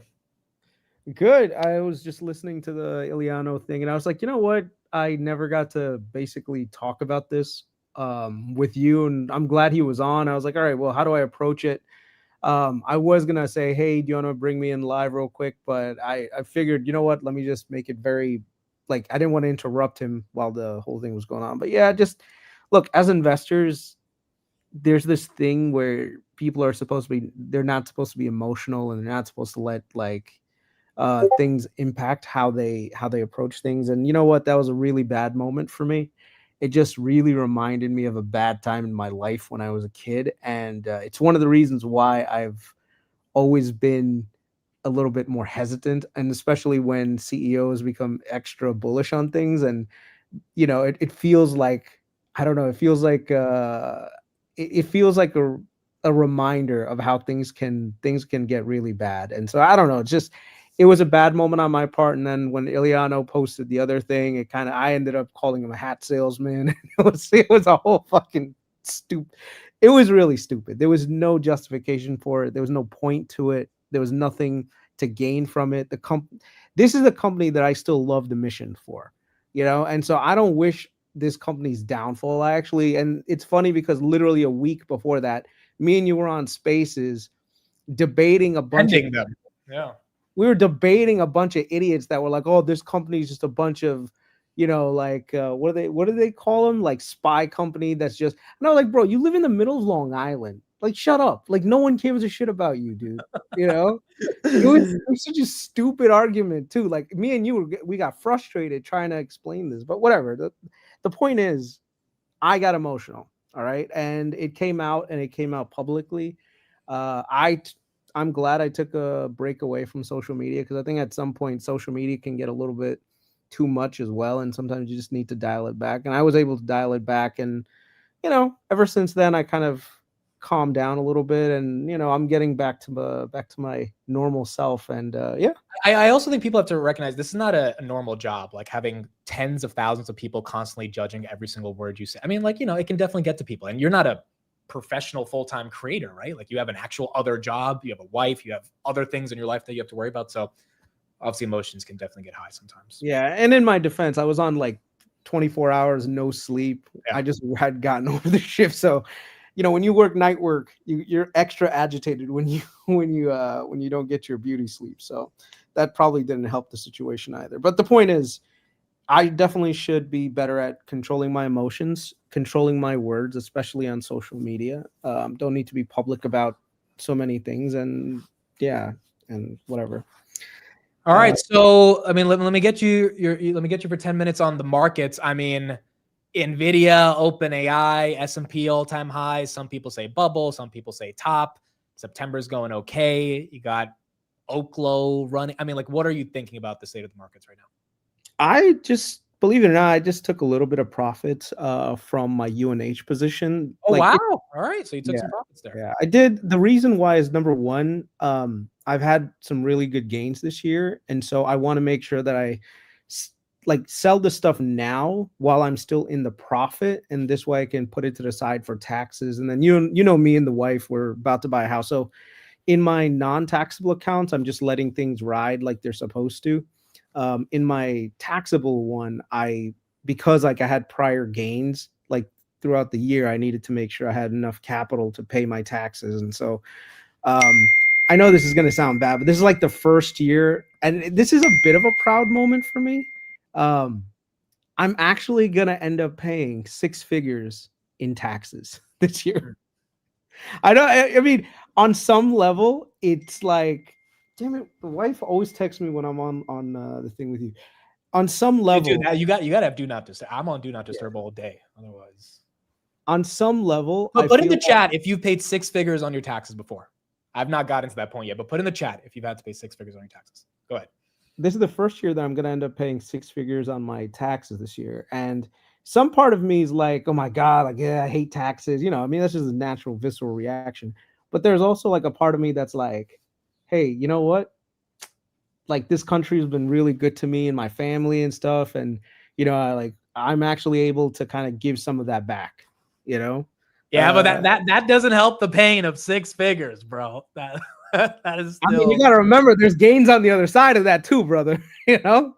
So fair. Of course, that's fair. Listen, I'm just trying to justify in my own brain. Okay, you. That was your way. That was my way of saying, hey, man, lead into it. But well, yeah, I'm actually.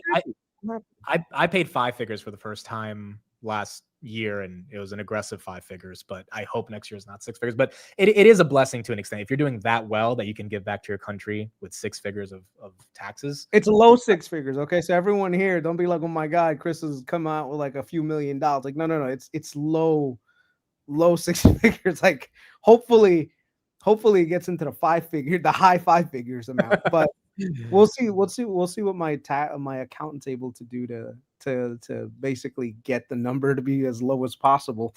But yeah, it feels nice to know that, you know what, like all the hard work and everything else that you've put in for the last, I mean, I'm 40, so this is the first year that I'm paying something like this, but it's like I made it. I did it. You know, I had a great career. My wife has done really well for herself. I've done really well, and everything has led up to, you know, this. I don't know. I might be going through a midlife crisis. I told the wife, if you randomly see a Mazda Miata parked in the driveway, just know that's my way of crying for help. You know. Okay, so outside of the taxes, and you are taking some profits here, is another reason to take some profits because I think it's getting a little bit aggressive. Like, how are you thinking of momentum, I guess, in the market? Number one, UNH had become too big of, well, it had become a really, really large position for me. So I had to trim some of it anyway, just to make sure I'm rebalancing myself and I'm not putting my entire portfolio at risk. I'm still a long-term believer, and I would say about 75-80% of my original position, I still have it. It's just I took some of the thing off the top.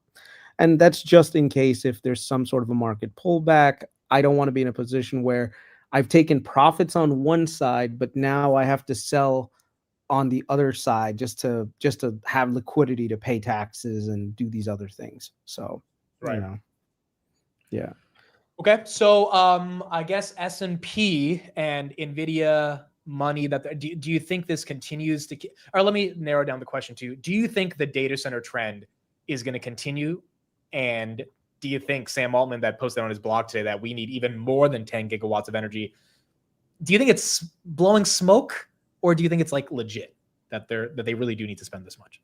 No, it's legit until it's not, right? So there's been no indication that any of the mega caps are willing to slow down on their spending.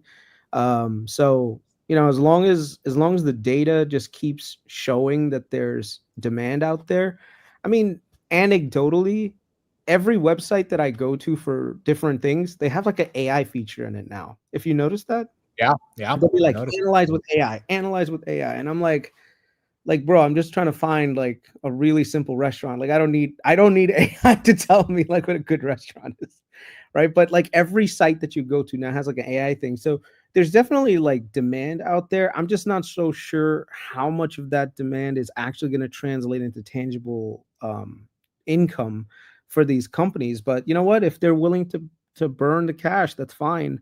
The one picture that I keep seeing right now is the whole like, you know, everyone pointing Oracle pays Nvidia, Nvidia pays Openai, Openai pays blah blah. That whole circle jerk concept that's happening right now, right? You've seen that on Twitter, right? Like everyone keeps showing this, right?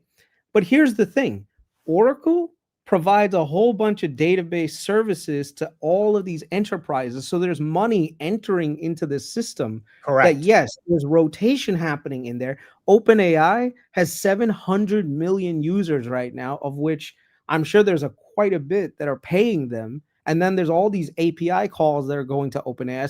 So yes, this is a closed ecosystem, but at the same time, that closed ecosystem is just money coming in and getting sent in a circle, right? So it's not like a situation where they're taking the same $100 bill and passing it around in a circle and calling it revenue. It's actually money entering into this ecosystem that keeps going, that keeps circulating within it, you know? I think that's very fair. No, that makes a lot of sense. And if these companies are able to get an ROI off that money that is circulating, then eventually that 100 billion doesn't just get passed around. That 100 billion turns into hopefully 500 billion over the next 10 years. Yeah. So I agree. And it's not just these three companies. If you look at the entire ecosystem, like, you know, just think of these companies as just giant vacuums absorbing capital, absorbing liquidity from the entire plan. I mean, anytime anyone searches on Google, right, that money comes to Google. Google buys hardware, right, AI chips and everything else, and those AI chips go to, let's say, from Nvidia or from Broadcom.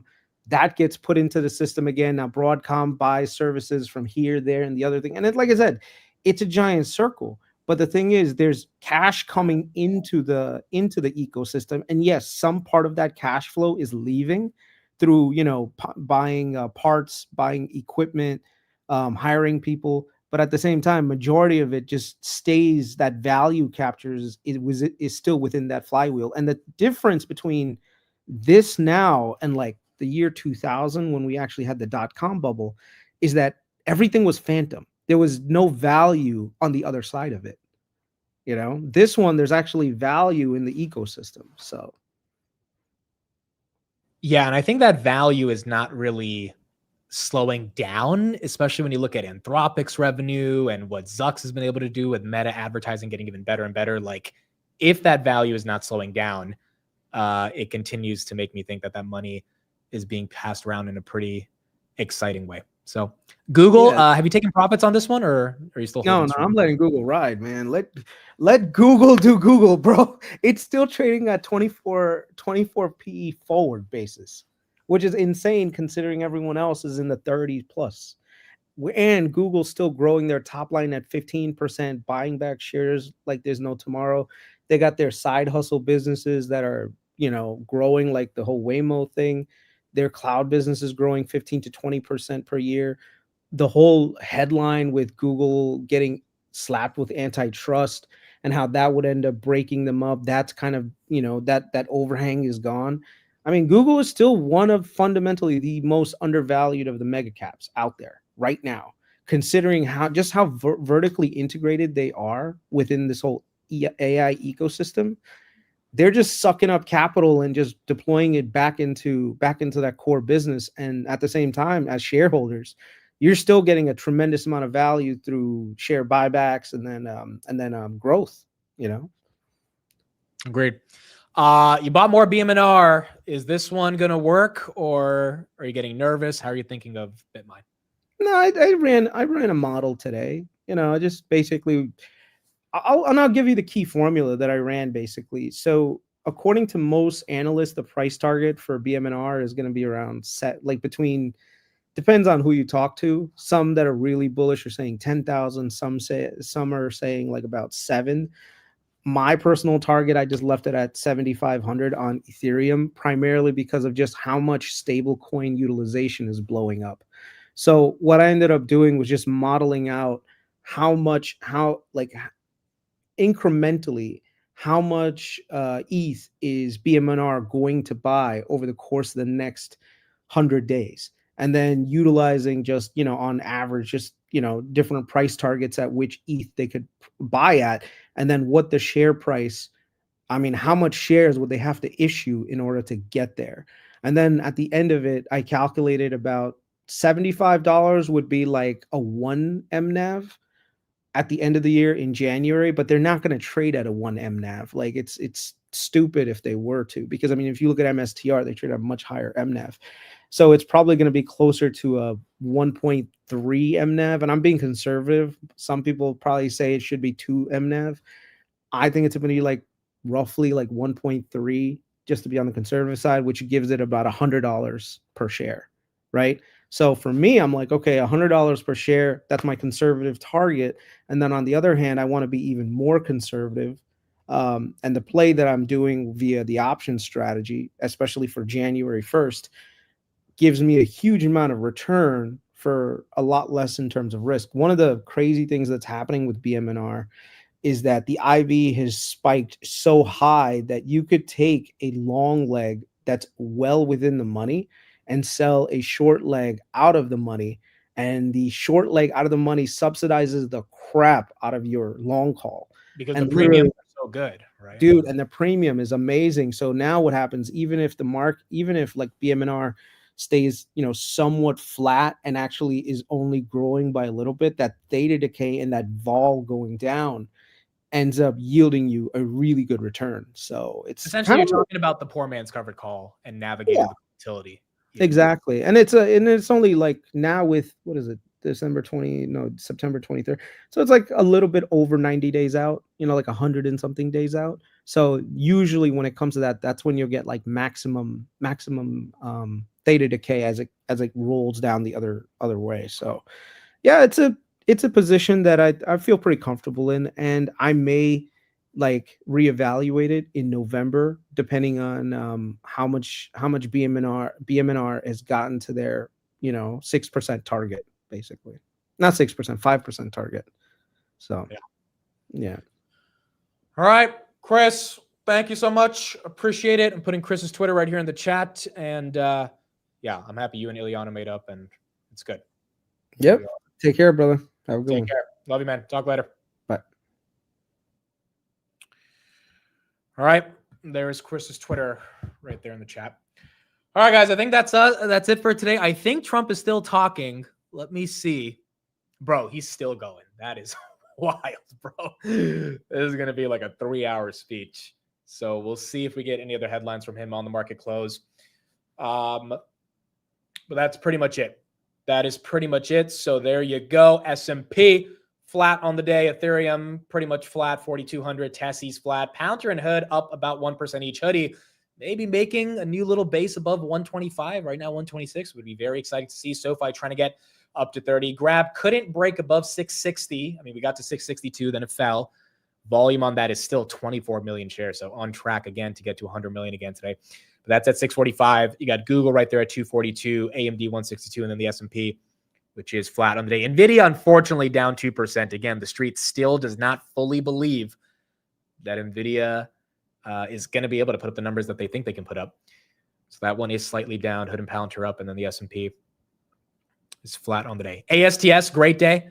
That one's moving, 15% up. Very nice. And then, yes, Powell is speaking at 12:30. I really don't know if it's going to be any important thing he talks about, but I'll figure out what he says, and then we'll review it on the market close and go from there.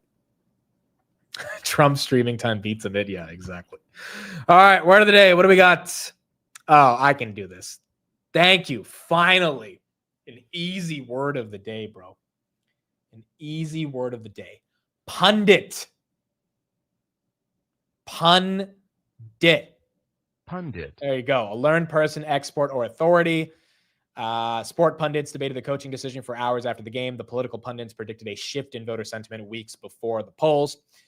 Basically, someone on TV that tries to act like an expert or authority inside of their niche. We got a simple word today. Imagine if I said pundit. I should have said pundit. I should. That would have been fun. That would have been fun to say. But no, I got this word. This one is pundit. All right, folks, that is it. We'll be back on the market close. We do have Micron earnings today. This is an important one. Micron earnings today. We're going to see what Micron can put up. I think we have Technical Tuesday, if I'm not wrong. I will text Jason, but we should have Technical Tuesday today, so we'll look at all the technicals around what's going on. And then we're ending out September. And that's going to be pretty much it for the rest of this month. So there you go. All right. Thank you, everybody. Appreciate it. Means the world. We'll be back on the close. We'll see what we got with Micron. And then we'll keep going from there. No other major headlines. We'll see whatever else Trump said at the UN meeting. And then I'll see whatever Powell says at 12:30 and see if it's important for any of us. All right. Yeah, my uncle's right there in the chat. I talked about copper today is one thing that he is really serious about. And, given he was really accurate on silver a year ago, I definitely think copper is worth checking on. Yes, we'll check it on with Jason as well on Technical Tuesday. And we'll see what we're doing. And copper is up 15% over the past year. So you are making a little bit of a move in that commodity. But not only copper, gold, and silver hit a new all-time high today at, I think, 840 right before I went live. And then gold at 3,800 continues to hit all-time highs. So you've got the stock market, gold, silver, copper's breaking out. Cash is one of the things that's just not really in high demand right here as the market starts to evaluate the impact of rate cuts. And if that continues, then hopefully that can keep up the market. Yeah, COPX, that is the copper ETF for those that are interested in that as well. All right. Thank you, everybody. Appreciate it. We'll be back on the market close. Bye, everybody. Have a good one.